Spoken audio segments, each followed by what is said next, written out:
Okay, మీ మనసంతా దేవుని మీద, దేవుని యొక్క వాక్యం మీద పెట్టండి. మనందరం కలిసి మరికొన్ని విషయాలు ఈరోజు మనం నేర్చుకుందాం.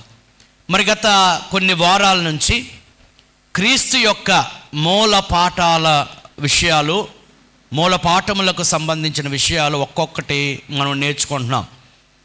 మొదటిగా మరి సువార్త సందేశం అనే పాఠం మనం నేర్చుకున్నాము. సువార్త సందేశంలో ఏమేమి ప్రకటించాలి, ఎవరికి ఎలా ప్రకటించాలి అనే విషయాన్ని మనం నేర్చుకుందాం. తర్వాత సువార్త నమ్మిన వారు తప్పనిసరిగా ఏం పొందాలి? బాప్తిస్మము పొందాలి. బాప్తిస్మమునకు వాయిదా వేయకూడదు, తప్పనిసరిగా బాప్తిస్మము పొందాలి. సో బాప్తిస్మము ఎవరు పొందాలి? మరి బాప్తిస్మం పొందిన తర్వాత ఏమవుతుంది, బాప్తిస్మం ద్వారా జరిగే కార్యాలు ఏంటో మనం రెండవ పాఠంలో మనం చూస్తాం. మూడవదిగా మూల పాఠములు, అపోస్తలుల బోధలో ఉన్న 7 అంశాలు కూడా మనం నేర్చుకున్నాం. ఆ 7 అంశాలు ఎవరైనా చెప్పగలరా? మార్పు నొందిన జీవితము, క్రైస్తవ విలువలు, వెరీ గుడ్, క్రైస్తవ కుటుంబ సంబంధాలు, క్రైస్తవ సంఘములో ఉండాల్సిన సంబంధాలు, సమాజము అనగా వెలుపటి వారితో, క్రైస్తవేతలతో, అన్యులతో ఉండాల్సిన సంబంధాలు, పై అధికారులకు, అటు ప్రభుత్వ అధికారులకు అలాగే సంఘ నాయకులకు లోబడి ఉండడము, చివరిది మెలకువ, బాధ్యత, జాగరూకత కలిగిన జీవితం. Very good. కొంతమంది చక్కగా నోట్స్ రాసుకుంటున్నారు, అప్రిషియేట్. సో ఇవంతా మనం నేర్చుకునేది కదా, నేర్చుకోవాలి, చక్కగా ఆసక్తితో మనం వినాలి. తర్వాత మనం నేర్చుకున్నాము, ఆ మూల పాఠాలు మన జీవితాల్లో ఫలించాలంటే మొదట మన మనస్సు మారి నూతనమయ్యి రూపాంతరము చెందాలి. మనస్సును ఎవరు మార్చాలి? దేవుడే మారుస్తాడు, కానీ మార్చబడడానికి మనము ఇష్టపడాలి. అందుకే మన మనస్సుని, మన యొక్క శరీరమును, మన దేహమును, మన హృదయాన్ని ప్రభువుకి మనము సమర్పించుకోవాలి. ఒక మట్టి కొమ్మరి చేతిలోనికి వెళితేనే తప్ప అది ఒక మంచి వస్తువుగానో మంచి అందమైన బొమ్మగానో అది తీర్చిదిద్దబడదు. సో మన మనస్సుని ప్రభువుకి సమర్పించుకున్నప్పుడు అంటాడు, మీ శరీరములను సజీవ యాగముగా మీరు దేవునికి సమర్పించుకోండి. మీ మనస్సు మారి నూతన మగుట వలన మీరు రూపాంతరము పొందండి. ఒక దేవుని బిడ్డ యొక్క లేదా ఒక విశ్వాసి యొక్క గురి ఏంటంటే, దినములు సంవత్సరాలు గడిచే కొలది మనం క్రీస్తు రూపములోనికి మనము మార్చబడాలి, క్రీస్తు స్వరూపములోనికి మార్చబడాలి. మనం రక్షణ పొందిన వెంటనే ఈ మార్పు వెంటనే మనకు రాకపోవచ్చు, కానీ ఒక గొంగలి పురుగు క్రమంగా దశలు మార్చుకుంటూ ఎలాగైతే సీతాకోక చిలుకగా మార్చబడుతుందో, ఒక వ్యక్తి రక్షణ పొందిన తర్వాత క్రమముగా సహవాసములో ఉండుట వలన, వాక్యము ధ్యానించుట వలన, ప్రార్థన చేయుట వలన, క్రమముగా దేవుని మందిరమునకు వెళ్ళుట వలన అతనిలో ఒక గొప్ప మార్పు అనేది వస్తుంది. దీనికి స్తోత్రం కలుగును గాక. అది ఎలాగంటే, ఒక తల్లి గర్భములో పిండముగా ఉన్నప్పుడు ఇట్స్ లైక్ ఎ స్పాట్, ఒక చిన్న కణం లాగా ఉంటుంది కదా మన తల్లి గర్భములో ఆ యొక్క పిండం కదా. అది 9 మాసాలు, ఒక్కొక్క వారం కదా, ఒక్కొక్క వారం పెరిగి పెరిగి పెరిగి 9 మాసాలు అయ్యేటప్పటికీ ఆ గర్భములో ఆ శిశువు సంపూర్ణ రూపాన్ని పొందుకుంటుంది. అందుకే వారిని అంటాం నిండు గర్భిణి. నిండు గర్భిణి అంటే ఆ లోపల పిండము మంచి శిశువుగా తీర్చిదిద్దబడింది కదా, అంటే డెలివరీ అవ్వడానికి ఆమె సిద్ధముగా ఉన్నది, ఎందుకంటే ఆ రూపం వచ్చేసింది అన్నమాట. మీకు అర్థమవుతుందా? అలాగే రక్షణ పొందిన మనము దినములు సంవత్సరాలు గడిచే కొలది ఆ రూపం వచ్చేయాలి. ఏ రూపము? క్రీస్తు స్వరూపంలోకి వచ్చేయాలి. దీనికి స్తోత్రం కలుగును గాక. హల్లెలూయా. మన పద్ధతులు మార్చుకోవాలి, మన ఆలోచన విధానం మార్చుకోవాలి. క్రీస్తు వలె ప్రేమించాలి, క్రీస్తు వలె పరిశుద్ధంగా ఉండాలి, క్రీస్తు వలె యథార్థంగా ఉండాలి. We have to imitate Christ. మనం ఎవరిని ఇమిటేట్ చేయాలి? ఎవరిని మనం పోలి నడుచుకోవాలంటే క్రీస్తును పోలి నడుచుకోవాలి. అపోస్తలుడైన పౌలు గారు అన్నారు, నేను క్రీస్తును పోలి నడుచుకున్నట్లు మీరు నన్ను పోలి నడుచుకోండి. It must be our goal. అది మన గురి అయి ఉండాలి. మనందరము కూడా ఎవరిని పోలి నడుచుకోవాలండి? క్రీస్తును పోలి నడుచుకోవాలి. మనం అంటాం కొన్నిసార్లు, నేనేమి అలా చేయడం, నేనేమి క్రీస్తును కాదు అని అంటాం. నిజమే, మనం క్రీస్తులము కాము, కానీ మన గురి మనందరము క్రీస్తులాగా తయారు కావాలి. దీని స్తోత్రం కలుగును గాక. హల్లెలూయా.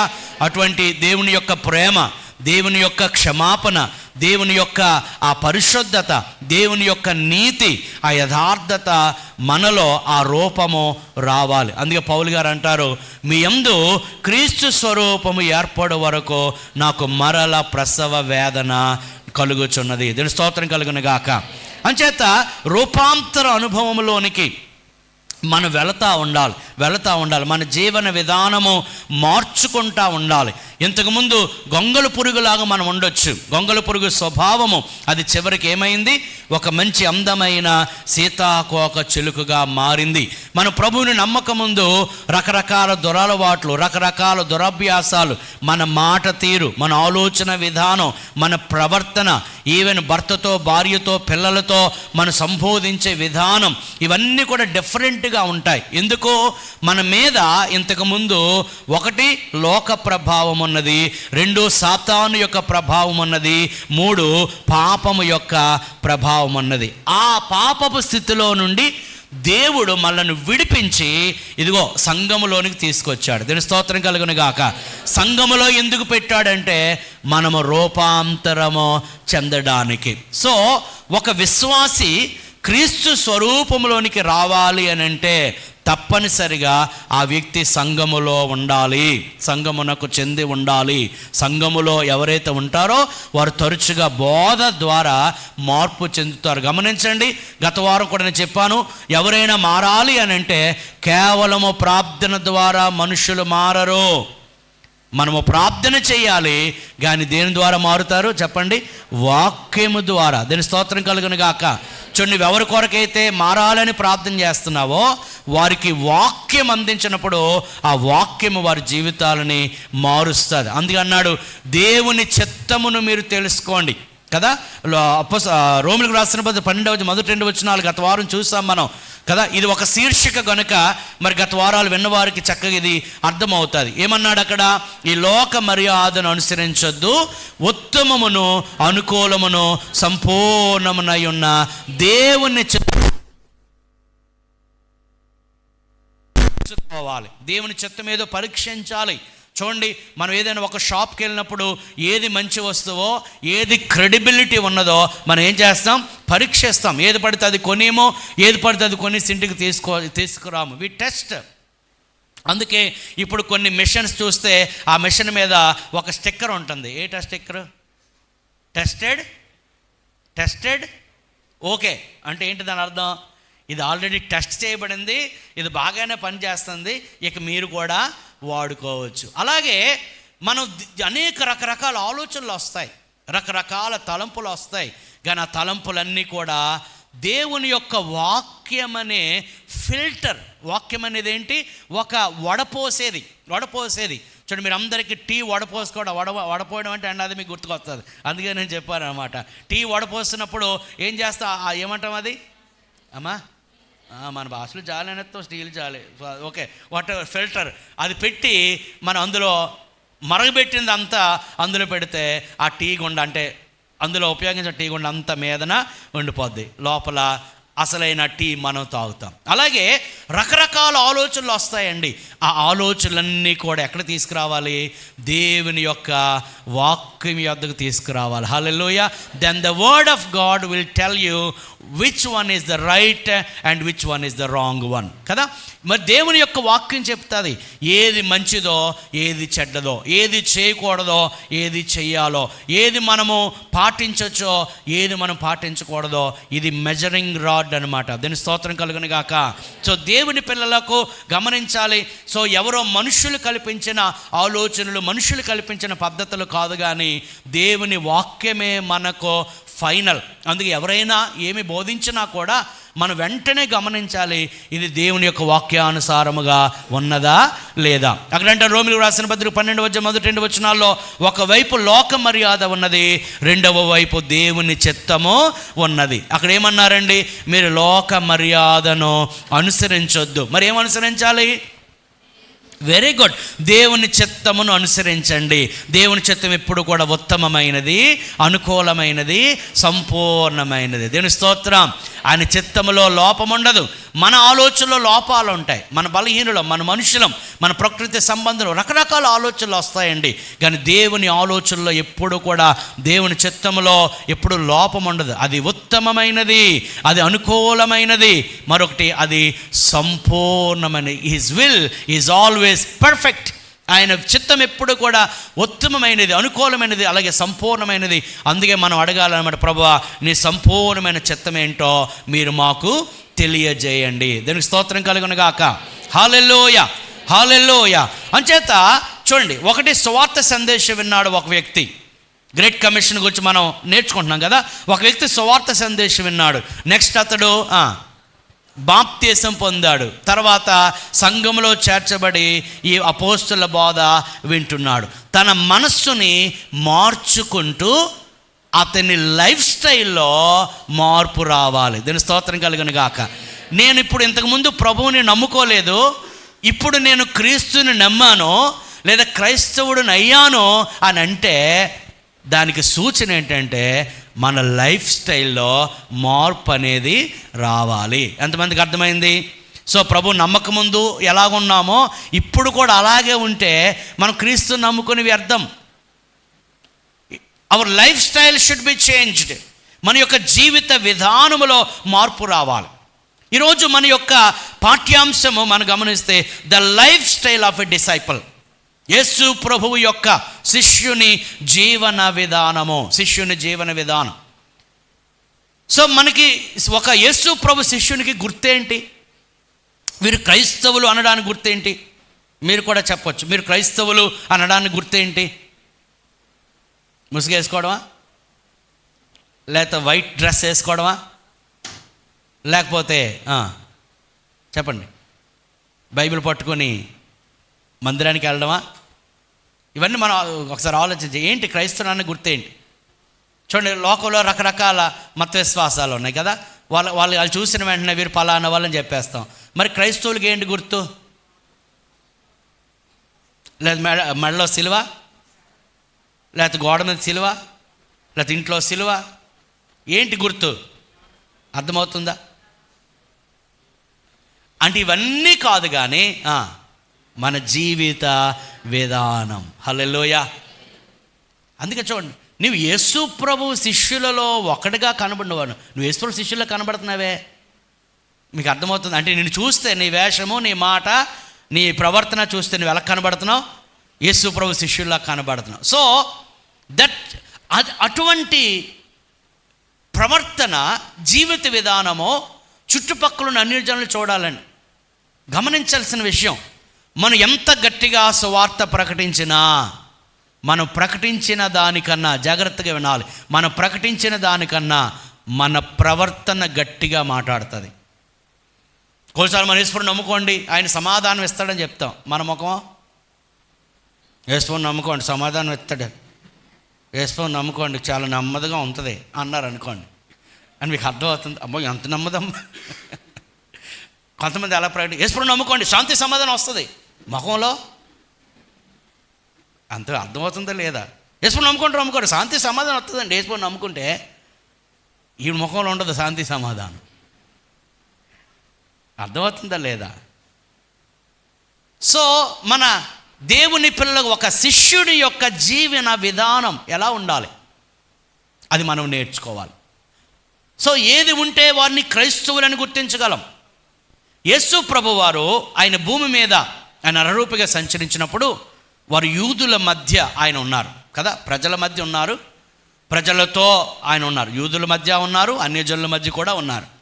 మీకు జ్ఞాపకం ఉందా? యేసు ప్రభు జక్కయ్య ఇంటికి వెళ్ళి అక్కడ వారితో పాటు కలిసి భోజనం చేస్తూ ఉంటే ఆ యూదులైన వారు మాట్లాడుకుంటున్నారు, ఏంటి యేసు ప్రభు సుంకరులతో పాపులతో ఆయన కలిసి భోజనం చేస్తున్నాడు ఏంటి అంటే, ఈ యూదులైన వారు కొన్ని కట్టుబాట్లు ఉన్నాయి, వారు కొన్ని సాంప్రదాయాలు ఉన్నాయి. అంచేత వారి దృష్టిలో ఏంటంటే ఆ కట్టుబాట్లకు, ఆ నియమ నిబంధనలకు వారు ఏమంటామో కట్టుబడి ఉన్నారు. కానీ యేసు ప్రభు యొక్క విధానంలో వారు ఆలోచన చేయట్లేదు. అంటే యేసు ప్రభు కేవలము యూదులకు మాత్రమే కాదు, ఎవరి కోసం వచ్చాడు ఆయన చెప్పండి? అన్యజనులందరి కోసం వచ్చాడు. అలాగే పరిశుద్ధుల కొరకు కాదు, నీతిమంతుల కొరకు కాదు, ఆయన ఎవరి కోసం వచ్చాడు? పాపుల కొరకు వచ్చాడు. అందుకంటాడు రోగులకే ఆయన వైద్యుడు కానీ ఆరోగ్యము గలవారికి వైద్యుడు. ఇది ఎవరికి అర్థం కావట్లేదు, వారికి అర్థం కావట్లేదు. వారు అనుకుంటున్నారు ఇదేంటి యేసుప్రభు పాపుల మధ్య ఉన్నాడు. మీకు అర్థమైందా? పని యేసుప్రభు ఎవరి మధ్య ఉన్నారు? పాపుల మధ్య ఉన్నారు. పాపులతో ఆయన ఉంటున్నాడు. కానీ నిజానికి ప్రభు యొక్క గురేంటి? అసలు ప్రభు ఎవరి కోసం వచ్చాడు?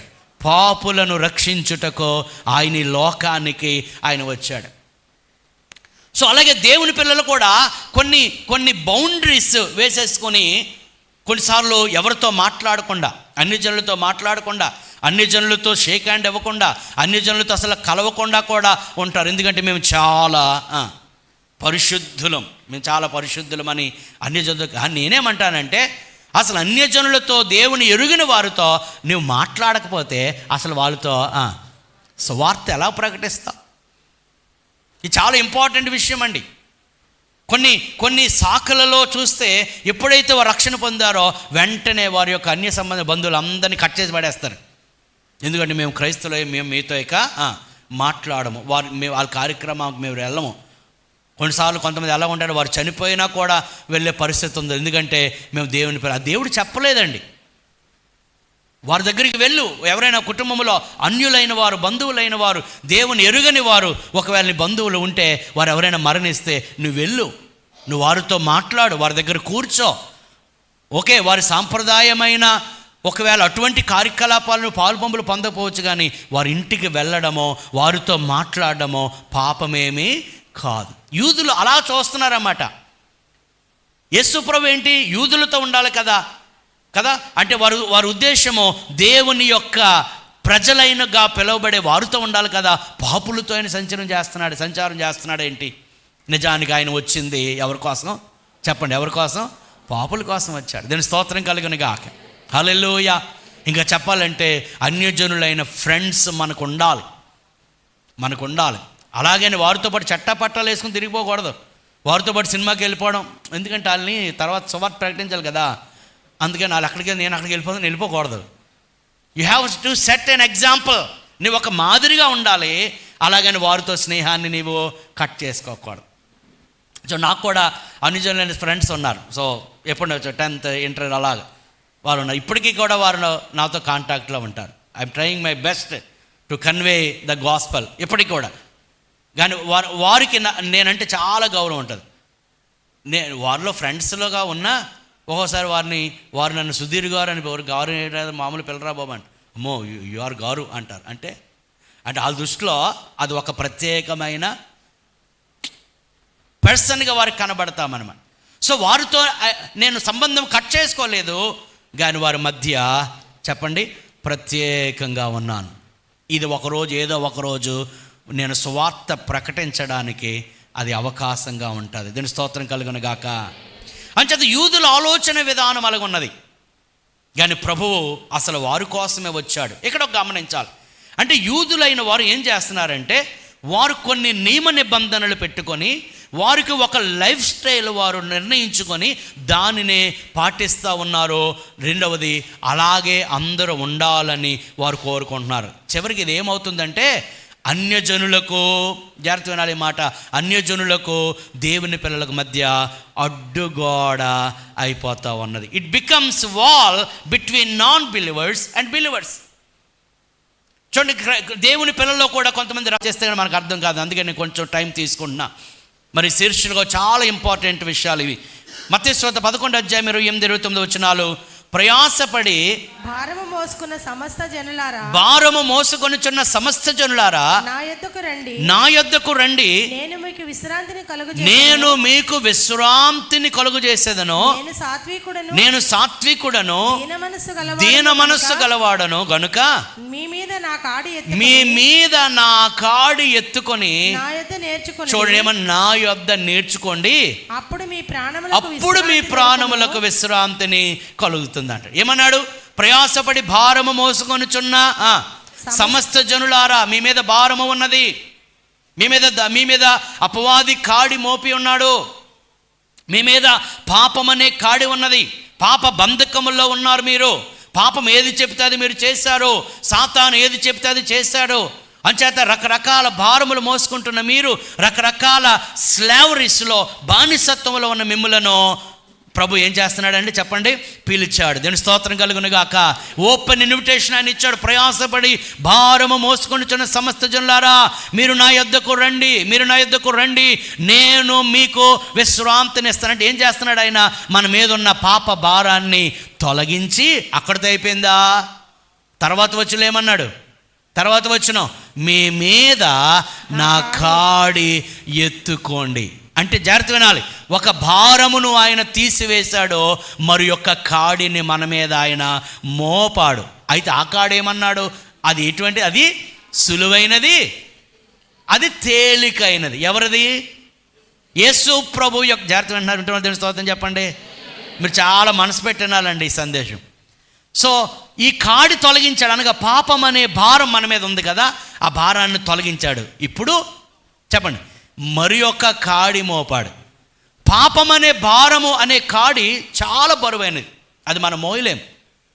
దానిని ప్రభువు తొలగించాడు. ఇంకొక కాడి మోపారండి, దాని గురించి ఏమని? ఇది సులువైనది, తేలికైనది. జాగ్రత్త వినాలి. ఇప్పుడు ఎవరైతే యేసు ప్రభు నమ్మారో వారికి దేవుడు స్వాతంత్రాన్ని ఇచ్చాడు. 40వ కీర్తన 12వ వచనం, లెక్కలేని అపాయములు నన్ను చుట్టుకొని ఉన్నవి, నా దోషములు నన్ను తరిమి పట్టుకొనగా నేను తల ఎత్తి మన మీద అంత భారం ఉండేది. చూడండి, అంత భారం ఉండేది మన మీద, తల ఎత్తి చూడలేనంత భారం. కానీ ప్రభువు తొలగించాడు. దీని స్తోత్రం కలుగును గాక. హెబ్రీ 14 అంటాడు, మనకు ప్రధాన యాజకుడు మనకు ఉన్నాడు, ఇప్పుడు ఆయన యొద్దకు, ఆయన కృపాసనము యొద్దకు ధైర్యముతో మనం వెళ్ళగలుగుతున్నాం. దీని స్తోత్రం కలుగును గాక. ఇంతకుముందుకు దేవునికి మనకు మధ్య అడ్డుగోడ ఉండేది, పాపమైన అడ్డుగోడ ఉండేది. అది అడ్డుగా ఉన్నందువలన మనం దేవుని చూడలేకపోయాం, దేవుని సమీపించలేకపోయాం, దేవుని స్వరమును వినలేకపోయాం. ఇప్పుడు యేసు క్రీస్తు వారి లోకానికి వచ్చి తన తండ్రి అయిన దేవునికి మానవులకు మధ్యగా ఆయన మధ్యవర్తిగా ఉండి మన పాపములన్నీ కొట్టివేశాడు. దేవుని స్తోత్రం కలుగును గాక. అంటాడు, క్రీస్తు యేసునందున్న వారికి ఏ శిక్షా విధి లేదు. దీనికి స్తోత్రం. సో నరకము నుండి మనల్ని తప్పించాడు ఆయన, నరక శిక్ష నుండి ఆయన మనల్ని తప్పించాడు, విడిపించాడు. అందుచేత ఇప్పుడు క్రీస్తులో మనకేమున్నది? స్వాతంత్రం ఉన్నది. అంచేత ప్రభు ఏమన్నాడంటే, ఈ స్వాతంత్రాన్ని మీరు స్వేచ్ఛగా అనుభవిస్తూ, ఇంతకుముందు లోకములో మీరు ఎంజాయ్ చేశారో ఇప్పుడు ప్రభువులో ఆనందించండి అంటున్నాడు. దీని స్తోత్రం కలుగును గాక. ఓకే, ఇప్పుడు రకరకముల భారముల నుండి విడుదల పొంది దేవుని నమ్ముకున్న తర్వాత, జాగ్రత్త వినాలి ఈ మాటలు, చాలా ఇంపార్టెంట్. దేవుని నమ్ముకున్న తర్వాత మరలా వారి మీద రకరకాల భారములు మోపకూడదు. మీకు అర్థమవుతుందా? ఒక బానిసత్వము నుండి విడిపించబడి ఎందులోకి వచ్చాం చెప్పండి? దేవునిలోనికి వచ్చాం. యూదులలాగా కొన్ని రకరకముల నియమ నిబంధనలు మనుషుల మీద పెట్టేసి ఇతరులు దేవుని యొద్దకు రాకుండా ఉండడానికి మనం ఆటంకంగా ఉండకూడదు. ఓకే, ఇది జాగ్రత్తగా గమనించాం. ఉదాహరణకి, ప్రభువుని నమ్మిన వారందరూ తెల్ల వస్త్రాలే ధరించుకోవాలన్నాం అనుకోండి. మీరు తెల్ల వస్త్రాలే ధరించుకుంటేనే చర్చిలోకి రండి అని అలాంటివన్నీ ఉన్నాయి లేవా? అప్పుడు ఏమవుతుంది చెప్పండి? ఏమవుతుంది? అనేక మంది ప్రభు యొద్దకు రావడానికి అది అడ్డుగా ఉందా లేదా? యూదులు కూడా అలాగే చేస్తున్నారు. వాళ్ళు ప్రభువేమో నేను జాగ్రత్తగా వినాలండి ఈ కాన్సెప్ట్. ప్రభువేమో నేను అందరి కోసం వచ్చానంటే వీళ్ళ కాన్సెప్ట్ ఏంటి?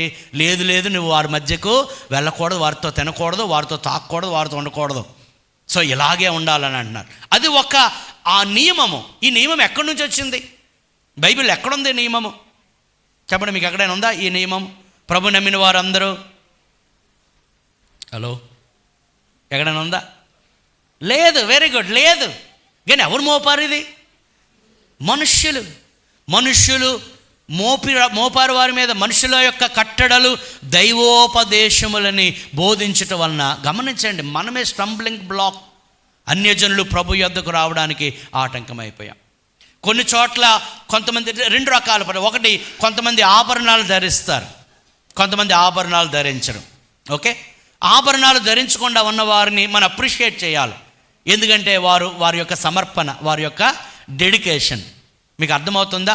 అలాగే కొంతమంది ధరిస్తారు, ధరించినందువలన పాపమేమీ కాదు, అంచేత ఆభరణాలు ధరించిన వాళ్ళు అందరూ పరలోకానికే రావద్దని ప్రభు ఏమీ అనడు. కాకపోతే మరీ ఓవర్గా పెట్టుకొని ముఖం కూడా కనబడకుండా చేయకూడదు, కానీ ఎవరో పోల్చుకోకుండా చేయకూడదు కానీ. ఓకే, మీకు అర్థమవుతుందా? అదే రీతిగా సమర్పించుకుంటారు కొంతమంది. సమర్పించుకుంటే వారిని తక్కువగా చూడకూడదు, ఇంకా చెప్పాలంటే వారిని అప్రిషియేట్ చేయాలి. వాళ్ళు ఎవరైతే ఆభరణాలు ధరించలేదో ధరించిన వారిని తక్కువగా చూడకూడదు.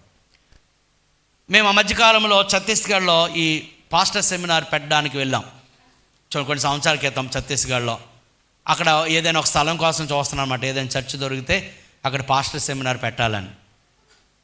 సాధారణంగా మన సెమినార్ ఎలాగ ఉంటుందంటే చుట్టూ కూర్చొని మాట్లాడుకుంటూ డిస్కస్ చేస్తూ చాలా విషయాలైన వారికి బోధిస్తాను. వారు కూడా కొన్ని మాటలు వారు చెప్తూ ఉంటారు. ఇట్స్ లైక్ డిస్కషన్ పద్ధతిలో. సో అలా కూర్చొని కొంచెం కంఫర్ట్గా ఉండాలంటే కొంచెం కింద కూర్చుంటే కష్టం కదా. అంచేత ఒక మంచి బిల్డింగ్ లేదా ఒక మందిరం మాకు దొరికిందనమాట. వాళ్ళు అన్నారు, మీకు మందిరం వేస్తాం కానీ అందరూ కింద కూర్చోవాలన్నారు. మీకు అర్థమవుతుంది, అందరూ కింద కూర్చోవడం తప్పు కాదు. కింద కూర్చున్న వాళ్ళు కింద కూర్చోవచ్చు, కుర్చీల్లో కూర్చున్న వాళ్ళు కుర్చీల్లో కూర్చోవచ్చు. ఒకవేళ 70 సంవత్సరాల దైవజనులు వచ్చి ఆ సెమినార్కి వద్దామని అనుకున్నారు అనుకోండి, మీకు అర్థమవుతుందా, వద్దాం అనుకోండి, వాళ్ళు కింద కూర్చోలేరు, పాపం కింద కూర్చోలేరు, తప్పనిసరిగా వారికి చేయరు ఉండాలి. అంచేత ఇక్కడ ఉన్నోళ్ళు కేవలం కిందే కూర్చోవాలని అక్కడ అన్నారు కాబట్టి ఇప్పుడు నేను వారిని ఏం చేయాల్సి వస్తుంది, కోల్పోవాల్సి వస్తుంది. మీకు అర్థమవుతుంది? అంటే కొన్ని కంప్లీట్గా వాక్యానుసారము కానివి మనుష్యుల మీద మోపుట. మనం లేఖనాల్లోకి వెళదాం. సో కొన్ని డైరెక్ట్గా చెప్పని విషయాల్లో వీ హ్యావ్ టు యూజ్ మన యొక్క ఏమంటాము, ఇతరులకు అభ్యంతరము కాకుండానే మనం చేయాల్సినవి కొన్ని ఉంటాయి. కొంతమంది ప్రభువు నమ్మితే మీరు మెడిసిన్ వాడకూడదు అంటారు. మెడిసిన్ అనగా మందులు. మెడిసిన్ అంటే మరో మెడిసిన్ అనుకోకండి. మందు కాదు, మందు వాడకూడదు. మందు అంటే వాళ్ళు ఇంకోటి అయిపోద్ది. చూసారా, ఇది ఖచ్చితమైన నియమము. మందు తాకూడదు. ఎంతమందికి అర్థమైంది? అర్థమవుతుందా? ఓకే. కొంతమంది వారి యొక్క అధికమైన విశ్వాసం బట్టి ఏమో కొంతమంది మెడిసిన్ వాడరు, అది వాళ్ళ ఇష్టం. కానీ మెడిసిన్ మొండిగా ఉండి కఠినంగా ఉండి మేము ప్రభువుని నమ్మం, అసలు మెడిసినే వాడము అని చచ్చిపోయిన వాళ్ళు కూడా ఉన్నారు. చివరికి అది ఎవరికి అవమానమో అదనమాట. మీకు అర్థమవుతుందా? అంటే ఈ స్లావరీస్ నుంచి మనం విడుదల పొందాలి. కొన్ని శాఖలు ఉన్నాయి, చాలా ఇబ్బందికరమైన. ప్రభువును నమ్మిన పురుషులందరూ మేసాలు తీసేయాలన్నారు వాళ్ళు. అయ్యో బాబోయ్, అంటే మేసాలు ఉంటే చర్చిలోనికి రాకూడదు. ఎవరు చెప్పారు?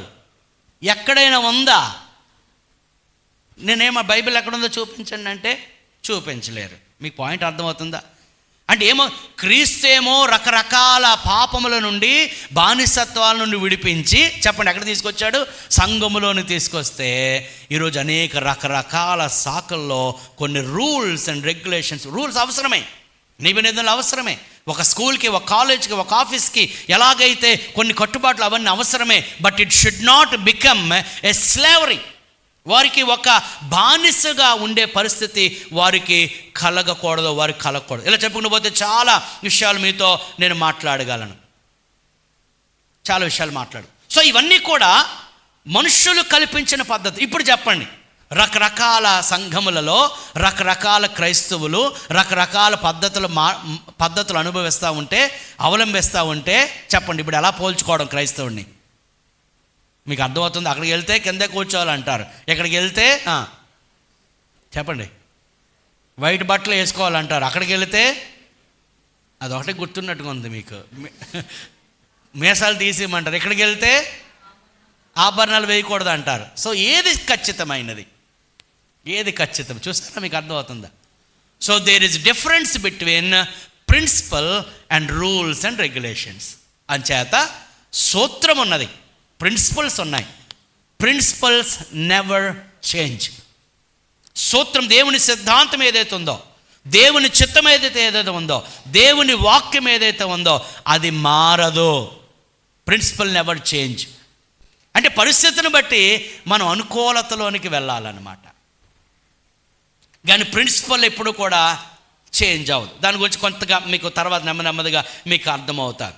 సో సువార్త మనల్ని స్వతంత్రులుగా చేసింది, పాపం అనే దాస్యత్వం నుండి, పాపం అనే కాడు నుండి విడిపించింది. సో మనం దేవుని పిల్లలకు అంగీకరించబడ్డాము. అంగీకరించబడిన తర్వాత దేవుని మనం స్వేచ్ఛగా ఆరాధించాలి. దేవుని స్తోత్రం కలుగును గాక. హల్లెలూయా. మనం ఇంకా మరలా రకరకాల కట్టుబాట్లు పెట్టేసుకొని మనం చాలా ఏమంటాము, క్రైస్తవ్యం అంటేనే ఒక విచారకరమైనది, ఒక బోరింగ్. అందుకే చాలామంది ఏమంటారంటే క్రైస్తవ్యం అనేది ఒక బోరింగ్గా ఉంటుంది, ఆత్మలు అలా వెళ్ళాలి, అలా కూర్చోవాలి, ప్రార్థన చేయాలి. ఎవరు చెప్పారు? నేను అంటాను, if you really believe in Christ, Christianity is never boring. నిజంగా క్రీస్తుని అంగీకరించిన వారు, క్రీస్తునందు విశ్వాసం ఉంచిన వారు, క్రీస్తు యొక్క ఆ యొక్క త్యాగాన్ని అర్థం చేసుకున్న వారు, వారికి ఎప్పుడు కూడా విచారకరంగా ఉండదండి. అందుకే నేను మీకు చెప్పాను కదా, దేవుని మందిరానికి వచ్చినప్పుడు ఎలా రావాలి. ఇది గుర్తుంది, ముందు చెప్పాను ఉదాహరణ. ఆడవాళ్ళు పుట్టింటికి వెళ్ళినప్పుడు ఎంత సంతోషంగా వెళ్తారో కదా. రాత్రి భర్త అమ్మ రేపు ఉదయం అమ్మల ఇంటికి వెళ్తాడు, అమ్మో రాత్రి సర్దేసి పారిపోతుంది. సో దేవుని సంఘం అనేటప్పటికి పిల్లారా అటువంటి విధముగా స్వతంత్రముగా దేవుని ఆరాధించేవారుగా మనం ఉండాలి. దేవుని స్తోత్రం కలుగును గాక. సో మన విశ్వాసము నియమ నిబంధనల మీద ఆధారపడలేదు, కానీ మన విశ్వాసము దేవుని సిద్ధాంతం, దేవుని యొక్క సూత్రం మీద ఆధారపడి ఉంది. ఆ సూత్రములే ఎవరికైనా అర్థమైతే చెప్పాలి, మొదటి మూల పాఠాలు. దేవుని స్తోత్రం కలుగును గాక. ఆల్రెడీ అవి గత వారాల్లో మనం నేర్చుకున్నాము. ఆ రీతిగా మన జీవితాలు మనం కట్టుకోవాలి. రోమిలకు రాసిన పత్రిక 14వ అధ్యాయము 1 నుంచి 23 వచనాలు మనం చదువుకు. నేను చదువుతాను ఈ మాటలు, అందరూ దయచేసి వినాలని కోరుతారు. రోమిలకు రాసిన పత్రిక ఈ యొక్క వాక్య అంశము రోమిలకు రాసిన 14వ అధ్యాయం 1 నుంచి 23 వచనాలు. నేను త్వర కొన్ని మాటలు మీతో పంచుకోవాలని ఆశపడుతుంది. ఇది కొంచెం పెద్ద ఎక్కువ వచనాలే, కానీ అందరూ కూడా బైబిల్ తీసి చూడండి. నేను చదువుతాను. విశ్వాసము విషయమై బలహీనుడైన వానిని చేర్చుకొనుడి, అయినను సంశయములను తీర్చుటకు వాదములను పెట్టుకొనొద్దు. ఒకడు సమస్తమును తినవచ్చునని నమ్ముచున్నాడు, మరి ఒకడు బలహీనుడై ఉండి కూరగాయలనే తినుచున్నాడు. తినువాడు తినని వాని తృణీకరింపకూడదు, తిననివాడు తినువానికి తీర్పు తీర్చకూడదు. ఏలయనగా దేవుడు అతనిని చేర్చుకొనెను. పరుని సేవకునికి తీర్పు తీర్చుటకు నీవెవడివి? అతడు నిలిచి ఉండుట అయినను పడి ఉండుట అయినను అతని సొంత యజమానుని పనియే, అతడు నిలుచును. ప్రభువు అతను నిలవబెట్టుటకు శక్తి గలవాడు. ఒకడు ఒక దినము కంటే మరి ఒక దినము మంచి దినమని ఎంచుచున్నాడు, మరి ఒకడు ప్రతి దినమును సమానముగా ఎంచుచున్నాడు. ప్రతివాడు తన మట్టుకు తానే తన మనస్సులో రూఢిపరుచుకొనవలెను. దినమును లక్ష్యపెట్టువాడు ప్రభువు కోసమే లక్ష్యపెట్టుచున్నాడు. తినువాడు దేవునికి కృతజ్ఞతాస్తుతులు చెల్లించుచున్నాడు గనుక ప్రభువు కోసమే తినుచున్నాడు. తిననివాడు ప్రభువు కోసము తినుట మాని దేవునికి కృతజ్ఞతాస్తుతులు చెల్లించుచున్నాడు. మనలో ఎవడును తన కోసమే బ్రతుకడు, ఎవడును తన కోసమే చనిపోడు. మనము బ్రతికినను ప్రభువు కోసమే బ్రతుకుచున్నాము, చనిపోయినను ప్రభువు కోసమే చనిపోచున్నాము. కాబట్టి మనము బ్రతికినను చనిపోయినను ప్రభువు వారమై ఉన్నాము. తాను మృతులకును సజీవులకును ప్రభువు అయి ఉండుటకు ఇందు నిమిత్తమే కదా క్రీస్తు చనిపోయి మరలా బ్రతికెను. అయితే నీవు నీ సహోదరునికి తీర్పు తీర్చనేలా, నీ సహోదరుని నిరాకరింపనేలా? మనమందరము దేవుని న్యాయపీఠము ఎదుట నిలుతుము. నా తోడు ప్రతి మోకాలను నా ఎదుట వంగును, ప్రతి నాలుకయు దేవుని స్తుతించును అని ప్రభువు చెప్పుచున్నాడని రాయబడి ఉన్నది కనుక మనలో ప్రతివాడును తన్ను గురించి దేవునికి లెక్క ఒప్పగింపవలెను. కాగా మనమిక మీదట ఒకరికొకడు తీర్పు తీర్చకుందము. ఇదియుగాక సహోదరునికి అడ్డమైనను ఆటంకమైనను కలుగజేయకుందమని మీరు నిశ్చయించుకొనుడి.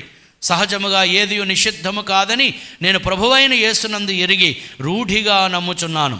అయితే ఏదైనాను నిషిద్ధమని ఎంచుకున్న వానికి అది నిషిద్ధమే.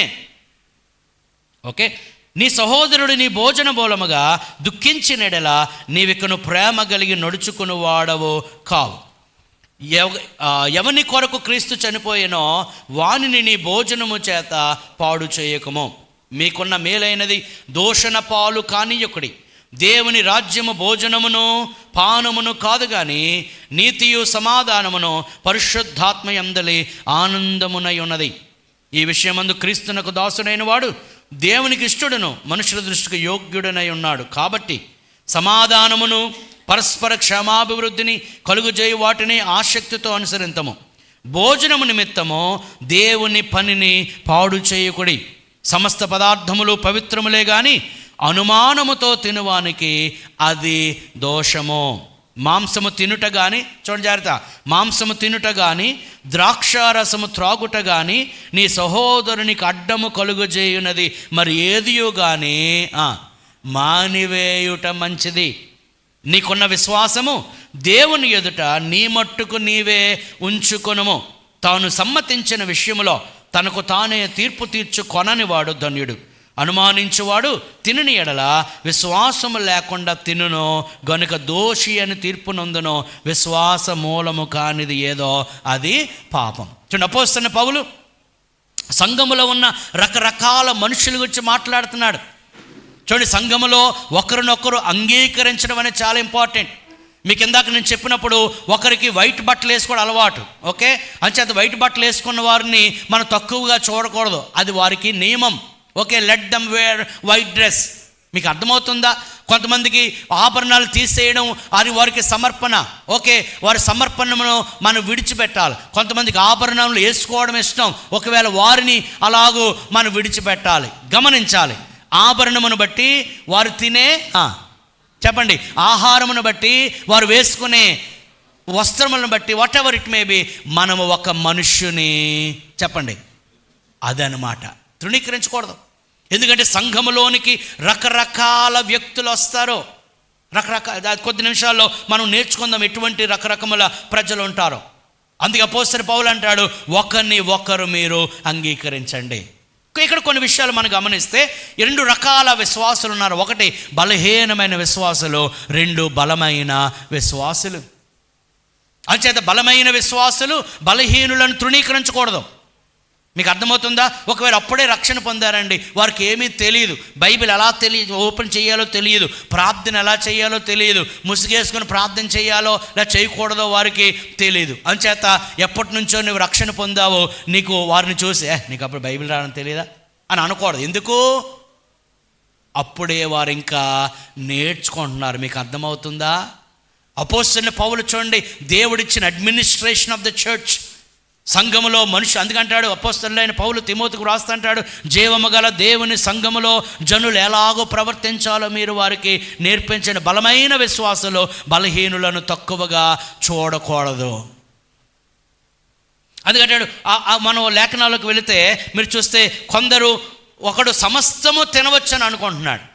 ఓకే, అందుకే అనండి ఏది అక్కడ చివరిగా ఏది నిషిద్ధమైనది కాదు, అది నీకు నిషిద్ధమైతే అది నీ మట్టుకు నీవు ఉంచుకో, కానీ నీ యొక్క సిద్ధాంతము వారి మీద రుద్దవద్దు. అదే టైంలో నీకు ఇష్టం లేదు, మరొకలా నీకు ఒక ఆహారం తినడం నీకు ఇష్టం, జాగ్రత్తగా నా వైపు చూడండి, నీకు ఈ ఆహారం తినడం ఇష్టం, ఉదాహరణకు మాంసాహారం తినడం ఇష్టం, ఇంకొకరికి శాకాహారులు మాంసం తినడం ఇష్టం లేదు. ఇవన్నీ ప్రాక్టికల్ ఇష్యూస్ అని జాగ్రత్తగా వినాలి మీరు. మాంసం తినడం ఇష్టం లేదు, అంచేత నువ్వు మాంసం తింటున్నాడు చూసి ఇలా చూస్తున్నాను నేను, ఏ మాంసం అలా. అప్పుడు నువ్వేం చేయాలంటే, నీవు మాంసము తినుటను బట్టి నీ సహోదరుడు బలహీనుడు అవుతున్నాడు కనుక నువ్వు ఆ టైంకి మాంసం తినడం మానేయాలి. అదే అంటున్నాడు పౌలు గారు. అర్థమవుతుంది లేదా? కానీ నీ సహోదరుడు బలహీన పడుతున్నాడు కనుక, హలో, నీ సహోదరుడు అదే అంటాడు, నీ సహోదరుడు బలహీన పడుతున్నాడు నీ తిండిని బట్టి, నీ యొక్క ఏమంటే ఇంకేమైనా కానీ, అంచేత ఆ సహోదరుడు బలహీన పడుకుంటున్నట్లు అతని నిమిత్తము, క్లియర్గా ఉంది ఆ మాట చూడండి ఎక్కడుందో, అతని నిమిత్తము నీవు దానిని మానివేయవలెను. ఏమన్నాడండి? ఎందుకు? నీవు అతనికి అభ్యంతరకరముగా ఉన్నావు గనుక. చాలా చాలా కొన్ని విషయాలు. సో మొదటిగా మనం గమనిస్తే అక్కడ ఒకటి తినుట గురించి మాట్లాడాడు. రెండవది చూడండి, తినువాడు తినని వాని తృణీకరింపకూడదు, తిననివాడు తినువానికి తీర్పు తీర్చకూడదు. నీకు ఇష్టం లేదు తింటున్నాడు కాబట్టి అతను తృణీకరించకూడదు. రెండవది, తినువానికి నీవు తీర్పు తీర్చు. ఎందుకంటే చెప్పండి, నీకు అతడు ఆ తిండి లేకపోతే ఆ దాన్ని బట్టి నీకు ఇష్టం లేకపోవచ్చు, కానీ అక్కడ ఏమన్నాడు, దేవుడు అతనిని చేర్చుకున్నాడు. దీని స్తోత్రం కలుగును గాక. పేతురుతో దేవుడు ఏమన్నాడు, కొన్నేళ్ళింటికి వెళ్ళనని సస్య మీద కూర్చున్నాడు పేతురు. ఎందుకంటే నేను యూదుణ్ణి, అన్యుడింటికి నేను ఎలా వెళ్తాను? అప్పుడు దేవుడు పవర్ పాయింట్ ప్రజెంటేషన్ ఇచ్చాడు. అపోస్తలుగారు ఎందుకు ఇలా చెప్తే కానీ అర్థం అవుతుంది పేతురు. కానీ ఏ ప్రజెంటేషన్? Power point presentation. మొత్తం ఒక దర్శనం వచ్చి ఆ మీద నుంచి ఆ దుప్పటి రావడం, అందరూ రకరకాల చతుస్పా జంతువులు పురుగులు ఏమైనా ఉండడం. అప్పుడు పేతురు గారితో అంటాడు, పేతురు ఇవన్నీ నువ్వు తినంటే, అయ్యి బాబా నేను ఎక్కడ తింటానండి, అవి నిషిద్ధమైనవి కదా, నేను అప్పుడు తిను అన్నాడు. అప్పుడు చెప్పాడు, నువ్వు కొర్నేళ్ళ ఇంటికి వెళ్ళాలి, నేను అన్యులింటికి వెళ్ళాలని భీష్మించి కూర్చున్నావు. అసలు నేను వచ్చింది అన్యజనులను రక్షించడానికి. దేవుని స్తోత్రం కలుగును గాక. ఈ రక్షణ సమస్త ప్రజలకు. అంచేత ఇప్పుడు ఏం చేశాడు పేతురు చెప్పండి, తన పద్ధతిని మార్చుకున్నాడు. ప్రిన్సిపల్ ఒకటే ఉంది. ఏంటి ఆ ప్రిన్సిపల్? అందరికీ సువార్త వెళ్ళాలి, అందరూ రక్షణ పొందాలి. దాని కొరకు పేతురు కొన్ని పద్ధతులు మార్చుకోవాల్సి వచ్చింది. అవతల వాళ్ళు రక్షించడం కోసం ఇతడు తన పద్ధతిని, ఆలోచన విధానాన్ని వెంటనే బయలుదేరి వెళ్ళాడండి కొర్నేలు ఇంటికి. అక్కడ కొర్నేలు ఇంటి వారు ఆ రోజు రక్షణ పొందారు, వెంటనే బాప్తిసం పొందారు. దీని స్తోత్రం కలుగును గాక. ఇప్పుడు అర్థమైతే చెప్పండి, మన పద్ధతిలో దేవుని యొద్దకు విశ్వాసులు రావడానికి ఆటంకంగా ఉండకూడదు. అలాగని ఏది పడితే అది చేయకూడదు. దాని గురించి కూడా మనము ఆలోచించాలి. రెండవది, దినముల గురించి చెప్తున్నాడు. కొంతమంది ఒక దినము మంచిది అంటే అన్యులు పాటించే మంచి రోజు చెడ్డ, దాని గురించి కాదు. కొంతమంది క్రిస్మస్ చేస్తారు, కొంతమంది క్రిస్మస్ చేయరు. కొంతమంది లెంట్ డేస్ పాటిస్తారు, కొంతమంది లెంట్ డేస్ పాటించరు. ఒకవేళ పాటించని వారిని తృణీకరించకూడదు. Let them do. కొంతమంది ఎలాగుంటారంటే అసలు క్రిస్మస్ కూడా చేయకూడదు అనుకుంటారు. కానీ ఆ క్రిస్మస్ చేసే ఉద్దేశ్యము మంచిదైనప్పుడు ఆ క్రిస్మస్ చేయటంలో తప్పేమీ లేదు. మీకు అర్థమవుతుందా? దాని స్తోత్రం చెప్పండి. హల్లెలూయా. అందుచేత అక్కడ మీరు గమనిస్తే ఇవన్నీ కూడా ఎవరి కోసం అంటే ప్రభువు కోసమే. నువ్వు తినడం మానిస్తే ప్రభువు కోసం, ఒకరు తింటే ప్రభువు కోసం. చివరికి ఎక్స్ట్రీమ్గా అంటాడు, మనం బతికిననో చనిపోయిననో ప్రభువు కోసమే. దేవుని స్తోత్రం కలుగును గాక. అందుచేత మనం ఏమి తిన్నా, ఏమి త్రాగినా, ఏమి ధరించుకున్నా, ఎక్కడికి వెళ్ళినా, ఏం మాట్లాడినా దీనివలన దేవునికి మహిమ కలుగుతుందంటే అది మనం చేయాలి. దానివల్ల దేవుని నామానికి అవమానం కలుగుతుందంటే నీకు అది ఎంత ఇష్టమైనా దాన్ని విడిచిపెట్టాలి. దేవుని స్తోత్రం కలుగును గాక. ఈవెన్ నువ్వు తినటం వలన నీ యొక్క సహోదరునికి నీవు అభ్యంతరం కలుగు చేస్తే నీ నోటికి ఏం పెట్టుకోవాలి? చిక్కం పెట్టుకోవాలి, లేదా నీ గొంతుకకు కత్తిని పెట్టుకోవాలన్నాడు. కొంచెం నిగ్రహం పాటించాలి. కొంతమంది ఎలాగ ఉంటారంటే నా ఇష్టం నేను చేసుకుని అవతల ఎలా పోయినా నాకు అనవసరం. అలా ఉండకూడదు. ఎందుకు అని అంటే నీ సహోదరుని సంపాదించుకోవాలంటే నీవు కొన్ని పద్ధతులు నీవు మార్చుకోవాలి. అందుకే అపోస్తలుడైన పౌలు అంటాడు, నేను అందరిని సంపాదించుకునే నిమిత్తము అందరికీ అన్ని విధముల వంటి వాడనైతిని. దీనికి స్తోత్రం. హల్లెలూయా, హల్లెలూయా. ఇంకా కొన్ని మాటలు మనం గమనిస్తే 14వ వచనము, సహజముగా ఏదో నిషిద్ధము కాదని నేను ప్రభువైన యేసునందు ఎరిగి రూఢిగా నమ్ముచున్నాను. అయితే ఏదైనా నిషిద్ధమని ఎంచుకున్న వానికి అది పౌలు గారి స్టేట్మెంట్ ఏమంటాడంటే, నేను కొన్ని నిషిద్ధమని అనుకుంటున్నాను, కొంతమంది ఏమది నిషిద్ధము కాదనుకుంటున్నారు. ఒకరు ఏదైనా నిషిద్ధమని అనుకుంటే వారికి అలాగా ఉండనివ్వు. చూసారు, ఇవన్నీ దేనికోసం మాట్లాడితే అర్థమైతే చెప్పండి. సంఘములో చెప్పండి, ఒకరిని ఒకరు అంగీకరించుకోవడం, అర్థం చేసుకోవడం గురించి ఇక్కడ మాట్లాడుతున్నాయి. తర్వాత దేవుని రాజ్యము భోజనము పానము కాదు, మీరేం చేసినా 19వ వచనము, కాబట్టి సమాధానమును పరస్పర క్షమాభివృద్ధిని కలుగజేయ వాటిని ఆసక్తితో అనుసరింతము, భోజనము నిమిత్తము దేవుని పనిని పాడు చేయకూడదు. చివరికి అంటాడు, విశ్వాస మూలము కానిది ఏదో అది పాపం. అంటే జాగ్రత్త వినాలి. ఇప్పుడు చూడ జాగ్రత్త. సో మనకి కొన్ని పద్ధతులు ఉన్నాయి, కొన్ని ఆలోచనలు ఉన్నాయి. ఆ ఆలోచనలు మన విశ్వాసానికి సరిపడినట్లు ఉండాలి. దీని స్తోత్రం కలుగును గాక.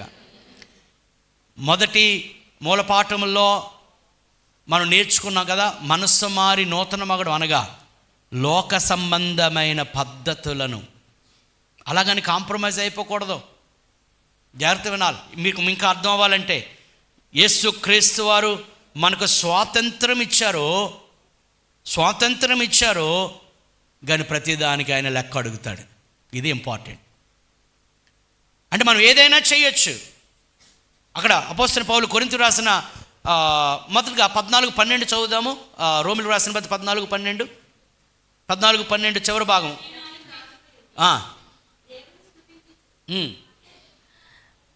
మనలో ప్రతివాడును తన్ను గురించి దేవునికి లెక్క ఒప్పగింపవలెను. అంచేది గమనించండి, నాకు దేవుడు ఫ్రీడమ్ ఇచ్చాడు కనుక నేను ఏమైనా చేయొచ్చా, ఏమైనా మాట్లాడొచ్చా, ఎక్కడికైనా వెళ్ళిపోవచ్చా? చేయడానికి లేదు. మీరు ప్రసంగి గ్రంథంలో యవ్వనుడా నీ యవ్వనమును బట్టి సంతోషించము, నీ యొక్క దృష్టి చొప్పున నీ కోరిక చొప్పున నువ్వు నెరవేర్చుకొనము, అయినను వీటన్నిటిని బట్టి నువ్వు తీర్పులోకి వస్తావని, నువ్వు దేవునికి లెక్క అప్పగించాలని నువ్వు జ్ఞాపకం చేసుకో. అంటే దేవుని పిల్లలు జాగ్రత్త వినాలి. మనకి దేవుడు ఒక ఫ్రీడమ్ ఇచ్చాడు, దేవుడు ఒక స్వేచ్ఛనిచ్చాడు, కానీ ఆ స్వేచ్ఛను మన ఇష్టానుసారంగా ఉపయోగించడం వీల్లేదు. ఎందుకంటే దేవునికి మనం లెక్క అప్పగించాలి. మీకు సింపుల్గా అర్థం అవ్వాలంటే, దేవుడు ఆదామవ్వలను ఏదైనా తోటలో పెట్టాడు. ఏమన్నాడు? ఏదైనా తోటలో పెట్టి నువ్వేది పడితే తినన్నాడు. కానీ ఆ చెట్టు ఫలం మాత్రం మీరు తిన. స్వేచ్ఛ ఇచ్చాడా లేదా? స్వేచ్ఛ ఇచ్చాడా లేదా? ఇచ్చాడు, కానీ పరిధులతో కూడిన స్వేచ్ఛ. గత వారం కూడా చెప్పాను, మన పిల్లోడికి అంటాము, వాళ్ళు చెప్తారు, ఇగో మా ఫ్రెండ్ బర్త్డే వెళ్ళాలి, బర్త్డే పార్టీ ఉంది, అక్కడే డిన్నర్ అంటా అని చెప్తారు. మనం ఏమంటాం? వెళ్ళు. అదేంటి? స్వేచ్ఛ. కానీ 9 కల్లా ఇంటికి వచ్చి అలాగ అంటామా? స్వేచ్ఛ ఉంది కదా, పర్లేదు నాయన, నువ్వు అర్ధరాత్రి 2 గంట అయినా పర్లేదు, నువ్వు నా కుమారుడివి, నీ కోసం నా తలుపులు అంటామా? స్వేచ్ఛ ఉంది, పరిధి ఉన్నది. దేవుడు కూడా అంతే. ఆ మాట మీకు చదివితే బాగా అర్థం. కొరింథీయులకు రాసిన మొదటి పత్రిక 10:23 అన్ని విషయముల యందు నాకు స్వాతంత్ర్యము కలదు, గాని అన్నియు చేయదగినవి కావు. అన్నింటి యందు నాకు స్వాతంత్రము కలదు గాని అన్నియు క్షేమాభివృద్ధి కలుగజేయవు. అది సంగతే. మీకు అర్థమవుతుందా? ఇందాక చాలా విషయాలు చెప్పుకున్నాను కదా. వైట్ డ్రెస్ వేసుకోవచ్చు, వేసుకోకపోవచ్చు. ఆభరణాలు ధరించుకోవచ్చు, ధరించుకోకపోవచ్చు. మాంసం తినొచ్చు. కొంతమందికి తినడం ఇష్టం లేకపోతే, ఎవరికి ఇష్టం ఉండదు అనుకుంటాం మీలో ఎవరికి, అయ్యి బాబాయ్ మాంసం లేకపోతే ఎలాగా, ఒకవేళ తినకుండా కూడా ఉండొచ్చు. కానీ ఏమన్నాడమ్మా?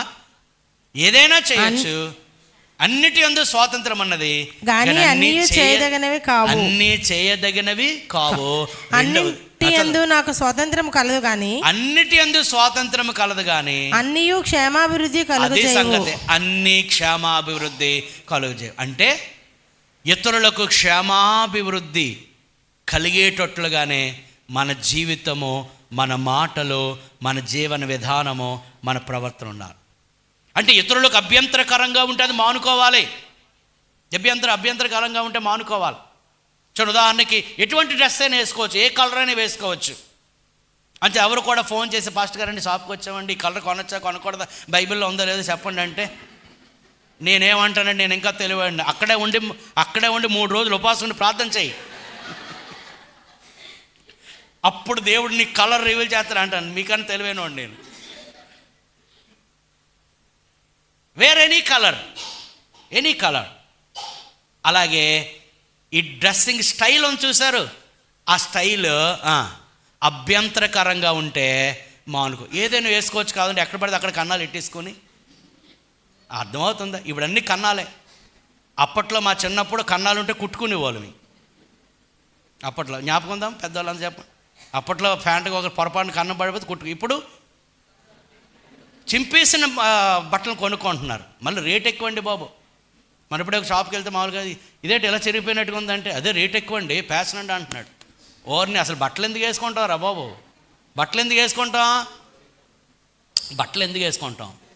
సెన్స్ లేదు కొంతమందికి. బట్టలు ఎందుకు వేసుకుంటాం? అర్థమవుతుందా? మీకు అర్థమవుతుందా? సో ఏ బట్టలైనా వేసుకోవచ్చు, కానీ ఇతరులకు అభ్యంతరకరముగా ఉంటే మనం మానేసుకోవాలి. అంటే వాళ్ళు అనుకోరు, ఏంటి దేవుని పిల్లండి అలాగా అని అనకూడదు. అదే అన్నాడు, అన్నిటి యందు నాకు స్వాతంత్రం కలదు కానీ అన్నీ చేయదగినవి కావు. అన్నిటి యందు నాకు స్వాతంత్రం కలవు కానీ అన్నీ ఇతరులకు క్షేమాభివృద్ధిని కలుగజేయ. ఒకవేళ నీ డ్రెస్సింగ్ స్టైల్ ఇతరులకు అభ్యంతరకరంగా ఉంటే అది మానేసుకోవాలి. అలాగే నీ హెయిర్ స్టైల్ ఇతరులకు అభ్యంతరకరంగా ఉంటే మానేసుకోవాలి. Whatever it may be. అదే అంటున్నాడు, పరస్పర క్షమాభివృద్ధిని కలుగజేయడు. నీ విశ్వాసమునకు సరిపోవాలి నీ నిర్ణయాలు. అందుకే 14:23 చివరి భాగంలో అంటాడు, విశ్వాస మూలము కానిది పాపము, విశ్వాస మూలము కానిది పాపం. అంచేత మనం తీసుకునే నిర్ణయాలు దేవుని వాక్యము చేత ఫిల్టర్ చేయబడాలి. దేవుని వాక్యం చేత మన మనస్సులు నూతనం అవ్వాలి. గమనించాలి, జాగ్రత్త వినండి. మనుష్యుల అభిప్రాయాలు బట్టి కాదు కానీ దేవుని వాక్యమును బట్టి మన జీవిత విధానం ఉండాలి. దేవుని స్తోత్రం కలుగును గాక. అని దేవుని స్తోత్రం చెప్పండి. ఒకరు అలా చేయొచ్చు అంటారు, ఒకరు ఇలా చేయకూడదు అంటారు, వారు అక్కడికి వెళ్ళొచ్చు అంటారు, ఒకరు ఎక్కడికి వెళ్ళకూడదు అంటారు. ఇవన్నీ పక్కన పెట్టండి. దేవుని వాక్యం ఏది చెబితే ఆ వాక్యం మనం చేయాలి. అందుకే అన్నాడు రోమీయులకు రాసిన 12:1 మీరు లోక మర్యాదను అనుసరించొద్దు. చెప్పండి, దేవుని చిత్తమును అనుసరించండి. దేవుని స్తోత్రం కలుగును గాక. ఇందాక నేను చెప్పానే, వాటిలో ఒకవేళ లోక పద్ధతులు ఉంటే వాటిని ఏం చేయాలి? మనం విడిచిపెట్టాలి. ఏదైనా చేయొచ్చు కదా అని లోక పద్ధతులు పెట్టుకోకూడదు కదా.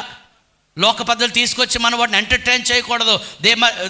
తప్పనిసరిగా వారికి మనకు మధ్య తప్పనిసరిగా ప్రత్యేకత అనేది ఉండాలి. అంచేత మన నిర్ణయాలు, మన ఆలోచనలు, మన తలంపులన్నీ కూడా దేవుని చిత్త ప్రకారం ఉండాలి. మొదటి మూల పాఠముల ప్రకారం అనగా క్రీస్తు నియమ నిబంధనల ప్రకారం మన జీవితాన్ని కట్టుకోవాలి, మన కుటుంబాన్ని కట్టుకోవాలి. నా జీవితం లేదా నేను, నా కుటుంబము దేవుని చిత్తాన్ని పాటిస్తూ ఉన్నానా లేదా లోక మర్యాదను అనుసరిస్తున్నానా? మనం అనుసరించే పద్ధతులు దేవునికి మహిమ తీసుకొస్తున్నాయా? సంఘానికి క్షేమాభివృద్ధి తీసుకొస్తున్నాయా? నా పక్కనున్న సహోదరునికి క్షేమాభివృద్ధి తీసుకొస్తున్నాయా? ఒకవేళ అలాగూ దేవునికి మహిమ రాకపోతే, ఇతరులకు అది అభివృద్ధిని ఆశీర్వాదాన్ని తీసుకురాకపోతే అది నాకు ఎంత ఇష్టమైనదైనా నేను తృణీకరించాలి, దాన్ని పక్కన పెట్టాలి. దీని స్తోత్రం కలుగును గాక. అలాగే రకరకాల పద్ధతులు పాటించేవారు అది దేవుని యొక్క వాక్యానుసారమైనప్పుడు లేదా వాక్యానుసారముగా ఉన్నప్పుడు అది ఒకవేళ నీ పద్ధతులు బట్టి వారి పద్ధతి నీకు నచ్చకపోతే వారిని నీవేం చేయకూడదు? చెప్పండి, తృణీకరించకూడదు, వారికి తీర్పు తీర్చకూడదు. ఇందాక చెప్పాను, ఒకవేళ వారు వైట్ డ్రెస్ వేసుకోవాలి అనేది వారి సిద్ధాంతం అయితే వారిని నీవు తృణీకరించకూడదు. దేవుని స్తోత్రం కలుగును గాక. ఎందుకు? అతనిని లేదా ఆమెను ఎవరు చేర్చుకున్నారు? దేవుడు చేర్చుకున్నాడు. దేవుని స్తోత్రం కలుగును గాక. సో మెయిన్ రూల్ లేదా మెయిన్ ప్రిన్సిపల్ ఏంటి అని అంటే పిల్లారా, మనమందరము కూడా దేవుని చిత్తమునకు మనము లోబడాలి. There is freedom. మనకి స్వేచ్ఛ ఉన్నది. అదే టైంలో అన్నింటికి మనం లెక్క అప్పగించాలి. ఉదాహరణకి ఏదైనా ఒకవేళ ఎవరికైనా పని చెప్పినప్పుడు ఒక 500 వరకు ఇచ్చామనుకోండి, 500 ఇచ్చాము, నువ్వేదైనా ఖర్చు పెట్టుకో, కానీ చివరి నాకేమయ్యో లెక్క ఇయ్యను. స్వేచ్ఛ ఉన్నది అండ్ ఆల్సో అకౌంటబిలిటీ ఉన్నది. స్వేచ్ఛ అంటే it's not just freedom, there must be accountability. అందుకే యజమానుడు దూరదేశానికి వెళ్ళి ఆ యొక్క దూరదేశానికి వెళ్ళడానికి ముందు తన ఆస్తి అంతా అప్పగించి, ఆస్తులు ముఖ్యంగా ఒకడికి 5 తలాంతులు, ఒకడికి 2 తలాంతులు, ఒకడికి 1 తలాంతు ఇచ్చి దేశాంతరమునకు వెళ్ళిపోయి మరలా యజమానుడు తిరిగి వచ్చి ఏం చేస్తున్నాడు? చెప్పండి, లెక్క అడుగుతున్నాడు. ఇదిగో నీకు 5 తలాంతులు ఇచ్చాను, ఏం చేసావంటే అతడు అన్నాడు, ఇదిగో నేను 10 తలాంతులు చేస్తాను. అంచేత అన్నాడు, బలా నమ్మకమైన మంచి దాసుడవు. 2 తలాంతులు ఇచ్చిన వాడిని అడిగి, నువ్వేం చేసావయ్యా? ఇదిగో 2 కష్టపడి మరి 2 చేశానని అంటే, ఇదిగో నువ్వు 4 పట్టణాల మీద నువ్వు అధికారిగా ఉంటావు, నువ్వు బలా నమ్మకమైన మంచి దాసుడు. కానీ ఆ ఒక్కడిచ్చిన వాడు ఏం చేశాడు? అతడు ఏమీ చేయలేదు. స్వేచ్ఛనిచ్చాడు కానీ ఆ స్వేచ్ఛను ఉపయోగించుకోలేదు. అంచేత ఇతన్ని చీకటి కొట్టులోనికి తీసుకువెళ్ళి బాగా ఇతనికి శిక్ష వేయండి అని చెప్పాడు. అంచేత పిల్లారా, దేవుడు మనకిచ్చిన వాటన్నిటి పట్ల దేవునికి లెక్క అప్పగించాలండి. We have freedom. దేవునిలో స్వాతంత్రం ఉన్నది, దేవునిలో స్వేచ్ఛ ఉన్నది. అదే టైంలో వీఆర్ అకౌంటబుల్. దేవుడు మనకిచ్చిన ఆరోగ్యం, దేవుడు మనకిచ్చిన అధికారం, దేవుడు మనకిచ్చిన ఆధిక్యత, దేవుడు మనకిచ్చిన తలాంతులు, దేవుడు మనకిచ్చిన ధనము, దేవుడు మనకిచ్చిన ఉద్యోగము, దేవుడు మనకిచ్చిన ఈ దేహము, ఎవ్రీథింగ్ వీఆర్ అకౌంటబుల్. అందుకంటాడు, మన దేహాన్ని ఎలా పడితే అలాగ ఉపయోగించడానికి వీలు లేదు, ఎలా పడితే అలా ఉపయోగించడానికి వీలు లేదు. అంచేత మన దేహమును కూడా దేవునికి లెక్క అప్పగించాలి. దేవుని స్తోత్రం కలుగును గాక. హల్లెలూయా. ఇంకొక మాట గమనిస్తే, మన సొంత ప్రమాణములను బట్టి ఇతరులకు తీర్పు తీర్చకూడదు, కానీ వారు కూడా దేవునితో సరి అయిన సంబంధం కలిగి ఉండినట్లు మన వారికి ప్రోత్సహించాలి. ఎందుకంటే స్టిల్ దే ఆర్ లెర్నింగ్. అపోస్తలుడైన పౌలు చాలా అద్భుతంగా సంఘములో మనుషులు ఎలా ఉండాలో చెప్తూ ఉన్నాడు. సో బలహీనులైన విశ్వాసులు ఉంటారు కొంతమంది, వారు ఇంకా నేర్చుకుంటా ఉన్నారు. వారికి బలవంతంగా మనం ఏమీ చేయలేం. They are still learning. అంచేత వారు ఏ స్థాయిలో ఉన్నారో, ఏ మూలపాఠముల్లో వారు ఉన్నారో మనం గమనించినప్పుడే ప్రియరా మనము ముందుకు వెళ్ళగలము. మరికొన్ని మాటలు మనము గమనిద్దాం, మరికొన్ని మాటలు మనము ఆలోచన చేద్దాం. సో ఈ క్రీస్తు మూలపాఠాలకు మరొకలా చెప్పాలంటే లోక మర్యాద వర్సెస్ క్రీస్తు యొక్క నియమ లేదా క్రీస్తు యొక్క సిద్ధాంతాలు.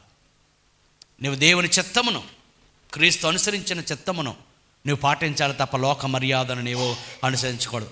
కొలస్సు రాసిన పత్రిక 2వ అధ్యాయం 6 నుంచి 8 వచనాలు ఇంతకు ముందు కూడా మనం చూసాము. ముఖ్యంగా 8వ వచనములో 8వ వచనం ఒకసారి ఎవరిని చదవ సహాయం చేయండి. కొలస్సు రాసిన పత్రిక 2వ అధ్యాయం 8వ వచనం. ఆయనను అనుసరింపక మనుషుల పారంపర్య ఆచారమును, చూడండి మనుష్యుల పారంపర్య ఆచారములను అనగా ఈ లోక సంబంధమైన మూలపాఠములను అనుసరించి మోసకరమైన నిరర్ధక తత్వజ్ఞానము చేత మిమ్మును చెరపట్టుకుని పోవువాడు ఎవడైనా ఉండునేమో అని జాగ్రత్తగా ఉండండి. ఏమన్నాడండి? ఈ లోక సంబంధమైన మూలపాఠాలు, సూత్రాలు, లోకానికి కొన్ని సూత్రాలు ఉన్నాయి. అంచేత మనం ఏదైనా చేయొచ్చని జాగ్రత్త వింటున్నారా? లోక సంబంధమైన మూలపాఠాలు మనం చేయకూడదు. కానీ ఎవరిని అనుసరించాలి? క్రీస్తును అనుసరించాలి. దీని స్తోత్రం కలుగును గాక. హల్లెలూయా. క్రీస్తులో కూడా మనం గమనించినట్లే పిల్లారా, క్రీస్తు ఏదైతే చెప్పాడో అవే మనము పాటించాలి. జోసెఫ్ ఆల్డ్రిక్ అనే ఒక గొప్ప దైవజనుడు మరి బైబిల్లో ఉన్న పలు రకాల విషయాలను ఆయన పరిగణలోకి తీసుకొని విశ్వాసులలో ఉన్న కొన్ని రకముల విశ్వాసుల గురించి ఆయన చెప్తా వచ్చాడు. సో అలాగే సంఘములో అందరూ అన్ని రకములుగా ఉండరు, అందరూ కూడా ఒకే స్థాయిలో ఉండరు. అలాగే ఒక పాఠశాలలో, ఒక బడిలో, ఒక క్లాస్లో అందరు విద్యార్థులు ఒకలాగా ఉండరు కదా. అందుకే ఇప్పుడు ఏకంగా డివిజన్స్ వచ్చాయి కదా. డివిజన్స్ వచ్చాయి. బాగా చదివిన వాళ్ళు ఏ సెక్షన్, తర్వాత బి సెక్షన్. సో అలాగా డివిజన్స్ వచ్చాయి. కానీ సంఘంలో అలా కాదు, అలా సెక్షన్లే ఉండగానే అందరం కలిపే మనం నేర్చుకుంటూ ఉంటాం. అయితే ఇతరులను అంగీకరించే విషయంలో మనం చాలా జాగ్రత్తగా ఉంటాం. నెంబర్ 1, మొదటిగా గమనిస్తే ఈ రకపు విశ్వాసులు ఎలాగుంటారంటే వీరు సహజ సిద్ధంగానే బలహీనులు. వారు విశ్వాసుల బలమైన వారు అనుకుంటారు కానీ నిజానికి వీరు బలహీనులు. ఎందుకు అనంటే చూడగా వీరు విశ్వాసుల బలమైన వారు అనుకుంటారు కానీ నిజానికి వారు కొన్ని డూస్ అండ్ డోంట్స్ అంటే కేవలం కొన్ని నియమ నిబంధనలు పెట్టుకుని ఇలా చేయాలి, అలాగ ఉండకూడదు అని కొన్ని రూల్స్ పెట్టుకుంటారు. రెండవది ఏంటంటే అలా పెట్టుకోవడం మాత్రమే కాక అందరూ ఇలాగే ఉండాలనుకుంటారు. జాగ్రత్త. నెంబర్ 1, వీరెవరు? సహజసిద్ధంగానే బలహీనమైన విశ్వాసులు. ఉదాహరణకి మరలా నేను ఒక వైట్ డ్రెస్ వేసుకోవడం నాకు ఇష్టమైతే ఓకే, గుడ్. కానీ నేను వైట్ డ్రెస్ వేసుకుంటేనే ఆత్మీయుడిని, అర్థమవుతుందా? నేను వైట్ డ్రెస్ వేసుకుంటేనే ఆత్మీయుడు, పరిశుద్ధుడు అని అనుకొని వైట్ డ్రెస్ లేని వారు అందరిని ఏం చేస్తూ ఉంటారు చెప్పండి? తృణీకరిస్తూ ఉంటారు. వీరెవరు అని అంటే వారు బలంగా ఉన్నారు అనుకుంటున్నారే కానీ నిజానికి విశ్వాసులు బలహీనులు. ఎలా చెప్పండి? మీకు అర్థం చెప్పండి. ఎలా బలహీనులు నిజానికి? వీళ్ళు ఇతరులు ఏం చేస్తున్నారు? తృణీకరిస్తున్నారు. ఎందుకు? ఉదాహరణకి just because they don't have white dress. అలా ఏమనుకోండి, నేను పరిశుద్ధుని ఎందుకంటే నేను వైట్ డ్రెస్ వేసుకున్నా. వైట్ డ్రెస్ వేస్తే తప్పేం కాదు, కానీ నువ్వు అలాగ అనుకుని నేను స్పిరిచువల్ అనుకొని అలాగూ లేని వాడిని నువ్వు తృణీకరిస్తా పోతే గమనించండి, ఈయన ఏమంటారంటే దీని వలన సంఘానికి మంచి కంటే కీడే జరుగుతుంది. పిల్లల సంఘమునకు బయట నుంచి మాత్రమే కాదు, సంఘము నుండే కీడు జరిగే ప్రమాదం. ఇవి ఎలాగ ఉంటారంటే దే కిల్ జాయ్, అలాగే they resist the beauty of being in Christ. ఇలా ఈ రీతిగా ఉన్నప్పుడు అందరిని తృణీకరించుకుంటూ వెళ్తారు కనుక దేవుడిచ్చే నిజమైన ఆనందము పోయి అసలు క్రైస్తవ జీవితం అంటేనే అది ఒక బోరింగ్ అనిపించేటట్టు చేస్తారు. ఎంతమందికి అర్థమైంది? జాగ్రత్తగా ఆలోచిస్తేనే ఇది అర్థమవుతుంది. అంచేది ఇలాగుంటేనే దేవుని మందిరానికి వెళ్ళాలంటే, ఇలాగ ఉంటేనే సంఘంలో ఉండాలంటే, ఇలాగ ఉంటేనే అని కేవలం భౌతికమైన విషయాలు బట్టి వారు సాధారణంగా వారు బలవంతులు అనుకుంటారు, కానీ నిజానికి బలహీనులు. జాగ్రత్త వినాలి. అటువంటి వారు ఉన్నప్పుడు అంటాడు ఇక్కడ, వారికి సత్యాన్ని వారికి బోధించి క్రీస్తునందున్న స్వేచ్ఛను వారికి వివరించాలి. అంచేత ఈ విధానంలో ఉన్న వారిని మనం తృణీకరించక వారికి క్రీస్తులో ఉన్న స్వేచ్ఛను ఏమని, ఏది నిషిద్ధమైనది కాదు, ఏదైనా మనము చేయొచ్చు, కానీ క్రీస్తు నియమం ప్రకారం ఉండాలి, లోక పద్ధతులు పాటించకూడదు, ఎలాగుంటేనే క్రైస్తవులు పరిశుద్ధులను మనం అనుకోవడానికి లేదని వరకు బోధించారు. రెండవ రకము విశ్వాసం, వీరు నిజానికి బలహీనులైన వారు అంటే వీరు పసిపిల్లలు. వారు విశ్వాసంలో ఇంకా నేర్చుకుంటున్నారు, కొత్తగా రక్షణ పొందారు. It's a process. గొంగలి పురుగు సీతాకోక చిలుకగా మాడు. అందుకే ఏమంటారంటే ఈ రకం విశ్వాసులు పసిపిల్లల్లా అంటారు. అంటే ఇంకా అప్పుడే రక్షణ పొందారు. మీరు యెహెజ్కేలు గ్రంథంలో చూస్తే అద్భుతంగా దేవుడు ఒక గొప్ప ప్రధాన కాపరిగా ఉండి ఆయన మాట చెప్తారండి. 34వ అధ్యాయం యెహెజ్కేలు గ్రంథం 34వ అధ్యాయం 16-17 వచనాలు. యెహెజ్కేలు గ్రంథం 34. అమ్మా, తప్పిపోయిన దాన్ని నేను వెతుకుదును, తోలువేసిన దాన్ని మరలా తోలుకొని వస్తాను. చూడండి, గాయపడిన దాన్ని కట్టుదును. ఏంటండి? దుర్బలముగా బలహీనముగా ఉన్న దానిని నేను బలపరుస్తాను.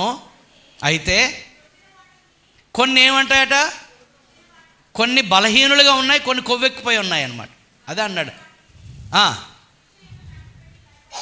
చూడండి, క్రొవ్విన వాటికి బలమైన వాటికి ఏం చేయాలట? శిక్ష. మీకు అర్థమవుతుందా? అంచేత రకరకాలైన విశ్వాసులు సంఘములో ఉన్నప్పుడు బలహీనమైన వారిని అందుకే నేను గతంలో కూడా చెప్పాను, every must have a pastoral heart. అందుకే పాస్టర్గా ఉండడం చాలా కష్టం అండి. కాపరిగా ఉండడం, రకరకాల గొర్రెలు, కొన్ని గొర్రెలు బలహీనమైనవి, కొన్ని గొర్రెలు కొవ్వెక్కిపోయి ఉంటాయన్నమాట. అంటే అవి బాగా తలబిరుస్తు, ఎవరు చెప్పినా ఎన్రాలు బాగా అక్కడ నేనన్న మాట కాదమ్మ, నన్నేమనుకోకండి, నేనేమనలేదు. బాగా కొవ్విన ప్రభు కన్నా నా మాటలు మీరు వెనుకుంటున్నట్లు మీ యొక్క హృదయములు బాగా క్రొవ్వినవే అంటాడు. తలబిరుస్తున్నారు వారికి. అట ఏంటి ఏమన్నాడు అక్కడ? వారికి శిక్షే. ఆ శిక్ష ఎవరికి కాదు? బలహీనులకు కాదు. ఎందుకంటే వారు నేర్చుకుంటున్నారు. చూడండి, ఉదాహరణకి చిన్నపిల్లలు ఏబిసిడి రాసినప్పుడు ఫస్ట్ టైం రాస్తున్నారు, 30 తిప్పలు తిప్పాడు. వెంటనే కర్ర పట్టుకోచారా, నీకు ఏ అక్షరం రాదురా, కొట్టేస్తావా? కొట్టం. 10వ తరగతికి వచ్చిన పిల్లంటే ఒక దుడ్డు కర్ర పట్టుకొని అర్థమైంది లేదు, ఆడు ఏ పర్ యాపిల్ బీలోకి వచ్చేలోపు ఆడు పని బీ పోసిపోద్ది అనమాట. అదనమాట. సంఘంలో బలహీనలు ఉంటారు, అప్పుడే రక్షణ పొందిన వాళ్ళు ఉంటారు. అంటే అది అప్పుడే ఇంకా కొత్తగా నేర్చుకుంటున్న వాళ్ళు చూసి మనం అసహించుకోకూడదు, వారిని పక్కన పెట్టేయకూడదు, వారిని తృణీకరించకూడదు, వారికి తీర్పు తీర్చకూడదు. మనం వారి కోసం ప్రార్థన చేస్తూ వారికి ఏం చేయాలి చెప్పండి? చక్కగా నేర్పించాలి. కొన్ని బలమైన కొవ్వెక్కిపోయిన ఉంటారు, అంటే మామూలుగా బైబిల్ మాట అమ్మ మరొకలాగా అనుకోకండి. వారికి ఏం పడాలా? శిక్ష పడాలి. అందుకే అక్రమముగా నడుచుకుని వారికి బుద్ధి చెప్పండి అంటాడు యేసు ప్రభు. వారు అలాగే దుర్బలులకు ఆయన సహాయం చేస్తాడు. సంఘంలో రకరకాల మనుషులు, దే ఆర్ గ్రోయింగ్. వారు సంఘంలో ఎదుగుతూ ఉన్నారు, వారు పెరుగుతూ ఉన్నారు, వారిని ఎదగనివ్వండి. అలాగే వారిని చూసి మిగతా వారు. ఇది రెండవ రకం. మూడవదిగా ద మెచ్యూర్ నాన్ పార్టిసిపెంట్స్, అనగా వీరు పరిణితి చెందిన వారే కానీ వారంతా పాలి భాగస్తులుగా ఉండరు. వారికి స్వేచ్ఛ ఉంది కానీ వారి స్వేచ్ఛను వారు ఉపయోగించకుండా వారు జ్ఞానము గమనించాలి. స్వేచ్ఛనంతటిని ఉపయోగించడము జ్ఞానము గల వారి లక్షణము కాదంటాడు. అంటే నాకు స్వేచ్ఛ ఉంది కాబట్టి నేను ఏదైనా చేయగలను, అంచేత నన్ను అందరూ వెంబడించాలి, నేను చేసిందే చెయ్యాలి అని అనుకుంటే అది జ్ఞానము గలవారి లక్షణము కాదంటాడు. సో వీరు ఎవరు అనగా వారు మెచ్యూర్డ్ బట్ నాన్ పార్టిసిపెంట్స్. నాలుగవదిగా ద ఇమ్మెచ్యూర్ పార్టిసిపేటింగ్ బ్రదర్స్. వీరు జ్ఞానము లేదని కాదు, కానీ వారి యొక్క జీవిత విధానం, వారి ప్రవర్తన బుద్ధిహీనంగానే ఉంటుంది. వీరు ఎటువంటి వారంటే వారి స్వేచ్ఛలో తారాస్థాయికి వెళ్ళిపోతారనమాట. మీకు అర్థమవుతుంది. మీరు యూట్యూబ్ ఇవన్నీ ఒకవేళ రకరకాల సందేశాలు వింటే మీకు అర్థమవుతుంది. వారికి స్వేచ్ఛ ఉందని చాలా తారాస్థాయికి వెళ్ళిపోతారు. రెండవది, అందరూ అలానే చెయ్యాలని కోరుకుంటారు. మీకు అర్థమవుతుందా?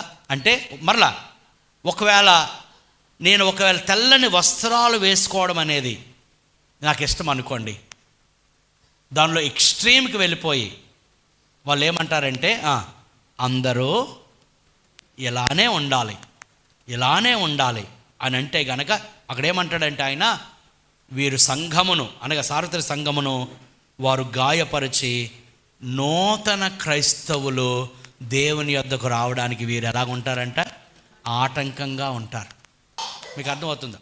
ఐదవది చివరి, నేను కొంచెం సమయం ముందుగా ఐదవది, ఇది చాలా ఇంపార్టెంట్. ఐదవది, నిజమైన ద మెచ్యూర్ పార్టిసిపేటింగ్ బ్రదర్, నిజమైన స్వేచ్ఛను వీరు అనుభవిస్తూ బైబిల్ యొక్క వాక్యాలను, బైబిల్ సిద్ధాంతాలని పాటిస్తూ బ్యాలెన్స్డ్ లైఫ్ కలిగి ఉంటారు.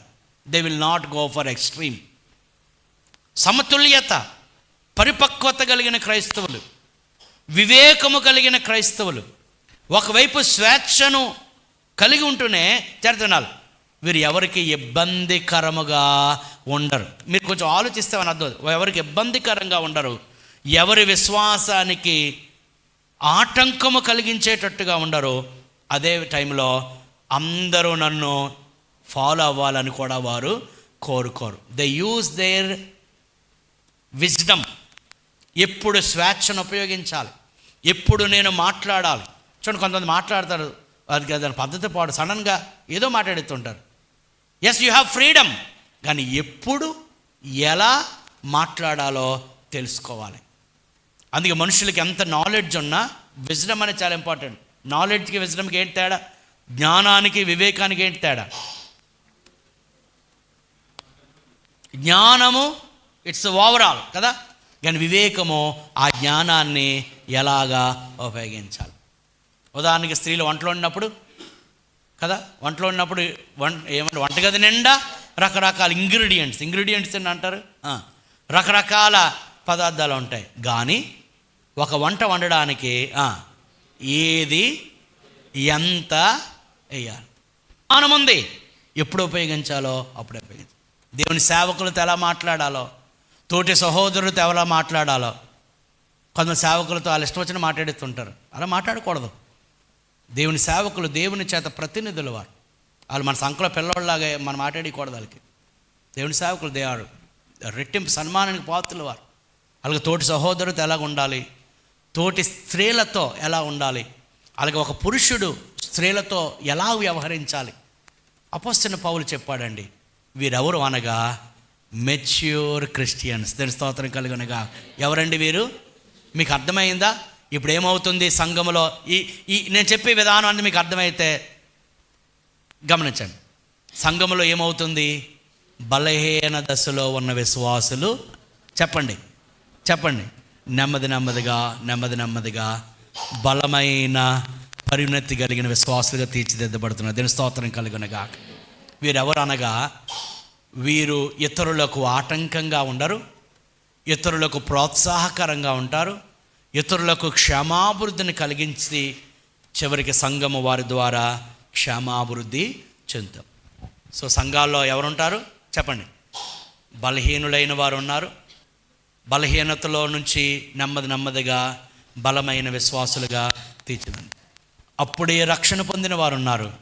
క్రమక్రమంగా వాక్యం చదువుట వలన, ప్రార్థన చేయుట వలన, సహవాసులు ఉండటం వలన బలమైన విశ్వాసులుగా ఉంటున్నారు. గమనించిన పిల్లారా,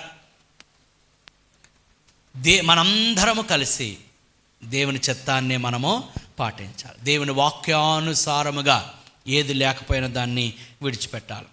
సో చివరిగా ఎఫెసీయులకు రాసిన పత్రిక 4వ అధ్యాయం 14-15 వచనాలు. ఎఫెసీయులకు రాసిన పత్రిక 4వ అధ్యాయము 14-15 వచనాలు. అందువలన మనం ఇక మీదట పసిపిల్లలమై ఉండి మనుషుల మాయోపాయముల చేత వంచనతోను తప్పు మార్గమునకు లాగు కుయుక్తితోను గాలికి కొట్టుకొని పోవునట్టు కల్పింపబడిన ప్రతి ఉపదేశమునకు ఇటు అటు కొట్టుకొని పోకుండా అలల చేత ఎగరగొట్టబడిన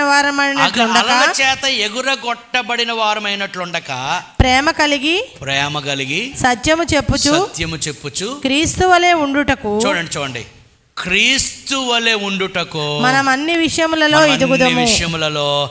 మీకు అర్థమవుతుందా? క్రైస్తవుల గురేంటి? క్రీస్తు వలె ఉండుటకు అన్ని విషయములలో మనము ఎదగాలి. కొంతమంది అప్పుడే రక్షణ పొంది ఉండొచ్చు. Accept them, give them time. వారికి సమయం ఇవ్వండి, వారి ఆలోచన విధానం మార్చుకొనివ్వండి, వారు నేర్చుకొనివ్వండి. అందుకని నన్ను క్రైస్తవ సంఘం ఒక పాఠశాలలోకి వెళ్ళిన తర్వాత ఏం చేయాలి? నేర్చుకుంటారు. పసితనము నుండి ఎదిగిన వయసులోనికి వస్తారు. హల్లెలూయా. అందుకని ఇక మీదట మీరు ఎలా ఉండొద్దు, అలాగని నేను పర్వాలేదులే అని అనుకోకూడదు. సంవత్సరాలు గడిచే వాళ్ళు ఏం చేయాలి? ఎదగాలి. ఇందాక చెప్పాను కదా, 10వ తరగతికి వచ్చినా కూడా ఇంకా ఏమనకూడదు, A for apple, B for boy అనకూడదు. అలాగంటే నువ్వేం చేయనట్టు? ఎదగనట్లు. ఎదగాలి, దేవుళ్ళు ఎదగాలి. చూడండి, కొంతమంది సంవత్సరాలు అయినా కానీ ప్రార్థన చేయలేరు. కొంతమంది అంటారు, పురుషులు అన్న మీరు అంత మంచోళ్ళు అమ్మ, మీరు అందరు మంచిగా ప్రార్థన చేస్తారు, సాధారణంగా ప్రార్థన చేయండి అన్నాం అనుకోండి. నేను ప్రార్థన చేయనండి, మా ఆవిడైతే బాగా చేస్తుందండి. ఇటు వంట ఆవిడే చేసి అన్ని పనులు ఆవిడ మళ్ళీ ప్రార్థన చేయాలి, వాక్యం ధ్యానించాలి. సంవత్సరాల తరబడి దేవుడిలో ఉండి కొంతమంది బైబిల్లో ఎక్కడెక్కడ ఏమున్నదో తెలియదు. యోధా పత్రిక తీయమంటే పాత నిబంధనలో ఎతికెత్తు ఉంటారన్నమాట. నేనంటే ఎతకండి, ఈ రోజు అంతా ఎతకండి, అక్కడ దొరకదు. ఎన్ని సంవత్సరాల ఎక్స్పీరియన్స్, మళ్ళీ దానికి మాత్రం తక్కువ. పాస్ట్ గారండి 30 years నుంచి క్రిస్టియన్ అండి, అబ్బా ప్రార్థన రాదు, ఎదుగుతూ ఉండాలి. అందుకే దేవుడు తీసుకొచ్చాడు మనకి. హల్లెలూయా. గురేంటి? క్రీస్తు రూపంలోకి వచ్చేయాలి. దీని స్తోత్రం కలుగుని. ఇంకో రెఫరెన్స్ చూద్దాం. హెబ్రీయులకు రాసిన పత్రిక 5వ అధ్యాయము 11-14 వచనాలు. హెబ్రీయులకు రాసిన పత్రిక 5వ అధ్యాయం 11-14 వచనాలు.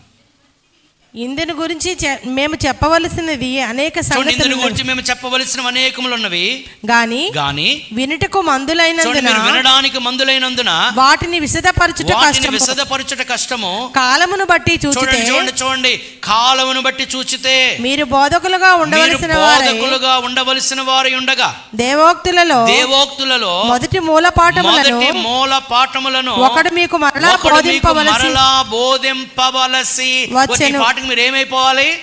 బోధకులైపోవాలి. ఇతరులకు చెప్పగలిగిన స్థాయిలోకి వచ్చేయాలి. సువార్త అంటే ఏంటి? క్రీస్తు నమ్ముకోవడం అంటే ఏంటి? క్రీస్తు నమ్ముకుంటే ఏం విడిచిపెట్టాలి, ఏం అంగీకరించాలి, సహవాసం అంటే ఏంటి, సంఘం అంటే ఏంటి, మారు మనసు అంటే ఏంటి, పరిశుద్ధత అంటే ఏంటి, ప్రార్థన అంటే ఏంటి, క్రైస్తవ జీవితం అంటే ఏంటి, ఇతరులతో ఎలా సంబంధాలు కలిగి ఉండాలి, సంఘములో సంబంధాలు ఏంటి, కుటుంబంలో సంబంధాలు ఎలా ఉండాలి, ఇవన్నీ ఈ పాటకి మీరు ఏం చేయాలి? బోధించే స్థాయిలోనికి రావాలి. కానీ కాలమును బట్టి చూచితే ఇంకా మీకు మరొకడు ఎవరో ఇంకా ఏం చేయాలి? మీకు బోధించవలసి వచ్చెను. మీరు పాలు త్రాగవలసిన వారే గాని బలమైన ఆహారము తినగలవారు కారు. అంటే ఏం చేస్తున్నారు? కాలమును బట్టి చూస్తే ఈ పాటకి ఏమైపోవాలి? బాధకులు అయిపోవాలి. కానీ ఏమంటున్నాడు? ఇంకా మీరేం తాగుతున్నారు? పాలు త్రాగే దశలో ఉన్నారు. బలమైన ఆహారం తినాలి పాటకి, కానీ ఇంకా మీరు ఏం తాగే పరిస్థితి? పాలు ఎవరు తాగుతారు అంటే పెద్దలు తాగకూడదని కాదులేండి, అందులో మొత్తం బార్న్విట హార్లిక్స్ తాగొచ్చు, నేనేమంటలే. కానీ సాధారణంగా పాలు తాగే పరిస్థితి ఎవరిది? పిల్లలు. అంటే తల్లి దగ్గర ఉండి పాలు తాగే పరిస్థితి పిల్లలది కదా. అంటే పాలు త్రాగే పరిస్థితిలో మీరు ఇంకా ఉన్నారు. ఈ పాటకి మీకు ఏముండాలి? బలమైన. అంచేత పిల్లలు పెంచేవాళ్ళు, అంటే చిన్నవాళ్ళని పెంచేవారు ఫస్ట్ పాలు పడతారు కదా, తర్వాత కొన్ని మాసాలకి ఫారెక్స్, సిర్లెక్, తర్వాత ఆ సిర్లెక్లో కూడా ఏముంటాయి? స్టేజెస్ ఉంటాయి. తర్వాత పప్పు, తర్వాత గుడ్డు, మళ్ళీ అది తీసేస్తాం, మళ్ళీ అది వెళ్ళొద్దు గుడ్డు. తర్వాత ఏమో పిల్లలు పెంచలేదమ్మా, చెప్పండి అమ్మా. ఓహో మర్చిపోయారా? ఓకే, మర్చిపోతా. ఓకే, ఒక్కొక్కటి ఏం చేస్తాం? ఆడు ఎప్పుడైతే మటన్ తినేస్తాడు అంత సంతోషం. అమ్మ, నా పిల్లోడికి మటన్ తిన్నా ఏమైపోతుంది? అరిగిపోతుంది అమ్మ, ఇంకా మరి తిరిగిలేదనమాట. స్టేజెస్. దేవుని స్తోత్రం కలుగును గాక. హల్లెలూయా. అలాగే సంఘములో కూడా ఎక్కడ అంటాడు? మరియు పాలు త్రాగు ప్రతివాడును శిశువే కనుక నీతి వాక్య విషయములలో అనుభవం లేని వాడై ఉన్నాడు. వయసు వచ్చిన వారు అభ్యాసము చేత మేలు కీడులను వివేచించుటకు సాధకము చేయబడిన జ్ఞానేంద్రియములను కలిగి ఉన్నారు గనుక బలమైన ఆహారమే వారికి తగును.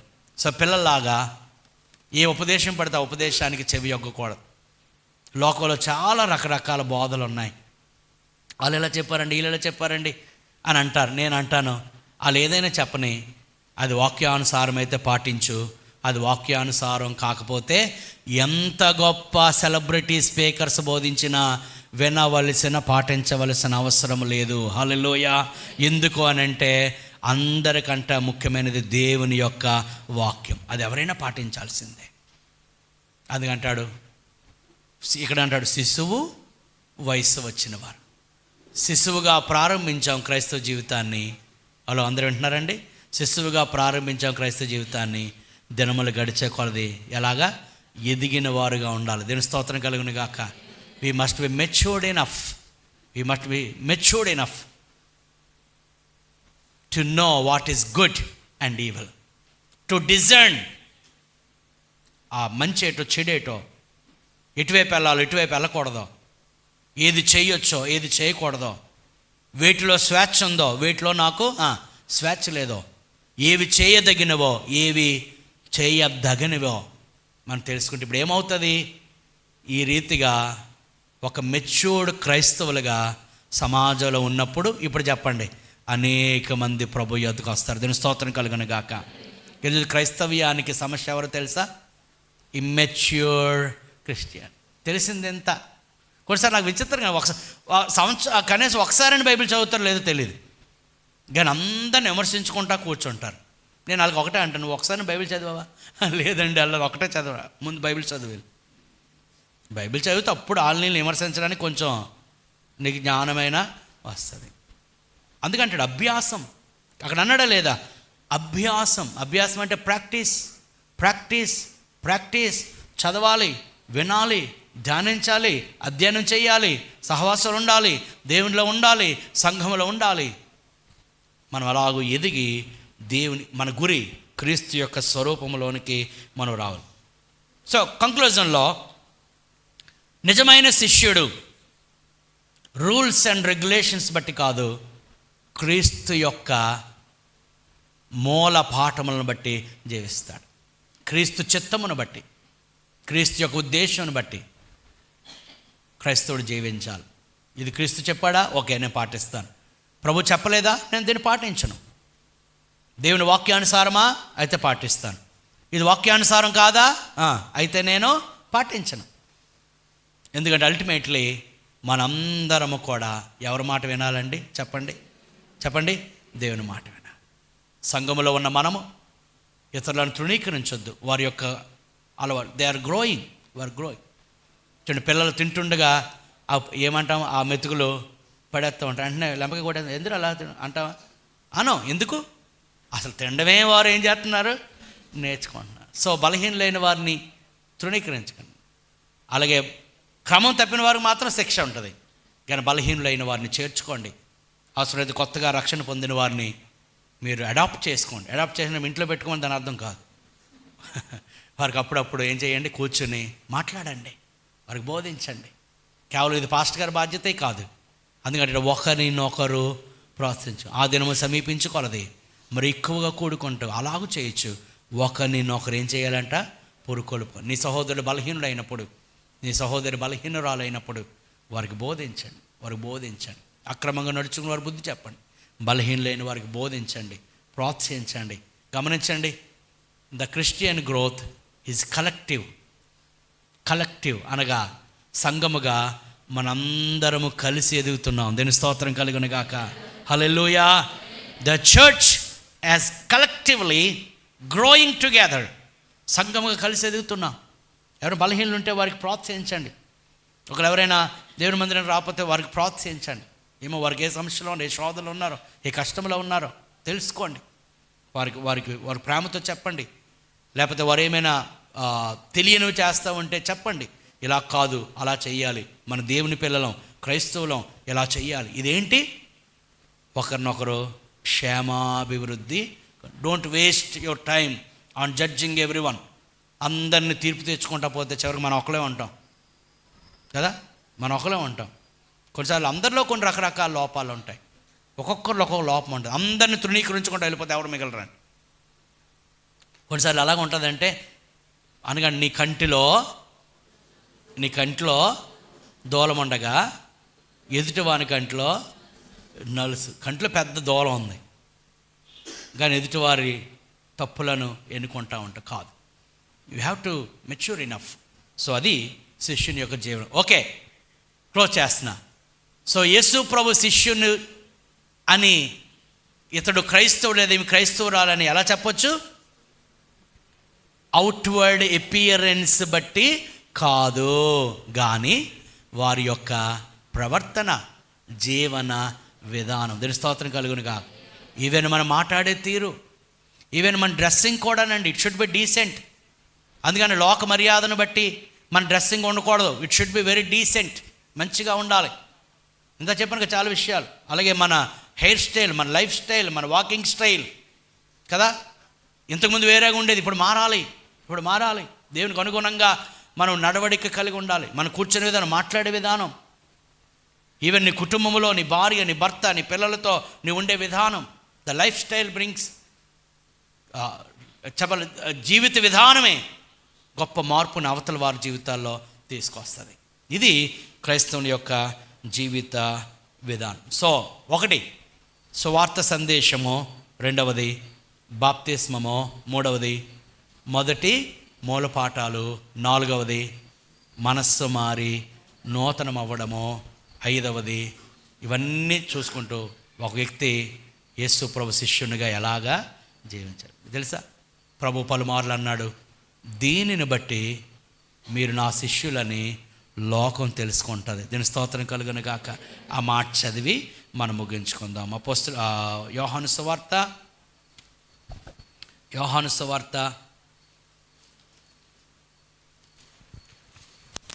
13వ అధ్యాయము 34-35 వచనాలు.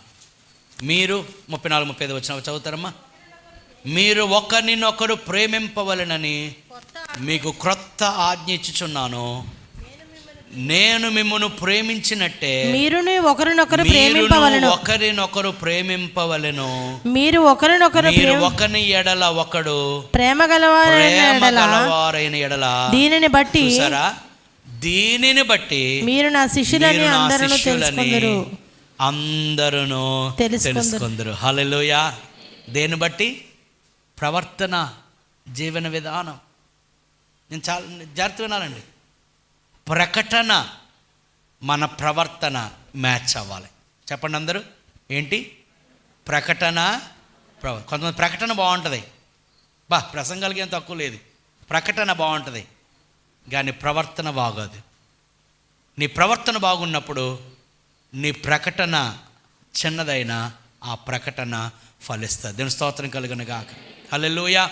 What you preach is important, but your behaviour is more important. ఆ ప్రవర్తన బట్టి అనేక మంది అన్యజనులు అందుకని అక్కడ అన్నాడమ్మా, నా శిష్యులని, దీన్ని బట్టి మీరు నా శిష్యులని చెప్పండి, అందరూ తెలుసుకుంటారు. దీని స్తోత్రం కలుగును గాక. దేవుని నామము అన్యజనుల మధ్య దూషింపబడ్డానికి కారణము అంటాడు, మిమ్మల్ని బట్టియే కదా. మనం ఏం వింటున్నామో, ఏం చదువుతున్నామో, ఏ బైబిల్ గ్రంథాన్ని మనం ధ్యానిస్తున్నామో ఆ వాక్యాలు మన హృదయంలో రిఫ్లెక్ట్ అవ్వాలి. మన జీవితంలో వాటిని ఇతరులకు చూపించాలి. అప్పుడు అనేక మంది ప్రభు యొద్దకు వస్తారు. దాని స్తోత్రం కలుగును గాక. We should never be a stumbling block. ఇతరులకు ఆటంకంగా మనం ఉండకూడదు, ఇతరులకు అభ్యంతరకరంగా ఉండకూడదు. సంఘానికి క్షేమాభివృద్ధి కలిగించేటట్లు ఉండాలి. ఆ రీతిగా ఒకరి ఎడల ఒకరు ప్రేమ కలిగి, ఒకరినొకరు అంగీకరించుకుంటూ, ఒకరి ఎడల ఒకరు ప్రేమ కలిగి, ఒకరినొకరు పురుకొల్పుకుంటూ, ఒకరినొకరు ఎంకరేజ్ చేసుకుంటూ, బలహీనులను తృణీకరించక వారు బలమైన విశ్వాసాలు ఎదుగునట్లు మనం వారికి సహాయం చేస్తూ, మనము వారు అందరం కలిసి సంఘంగా ఎదుగుతూ ప్రభు రాకడలు ఎత్తబడే గుంపులో ఉందాము, క్రీస్తు స్వరూపంలోనికి మార్చబడదాము. అటువంటి కృప పరిశుద్ధాత్మ దేవుడు మనకి అనుగ్రహించునుగాక. ఆమేన్. అందరూ తల్ల వంచండి, దేవుని సన్నిధిలో ప్రార్థన.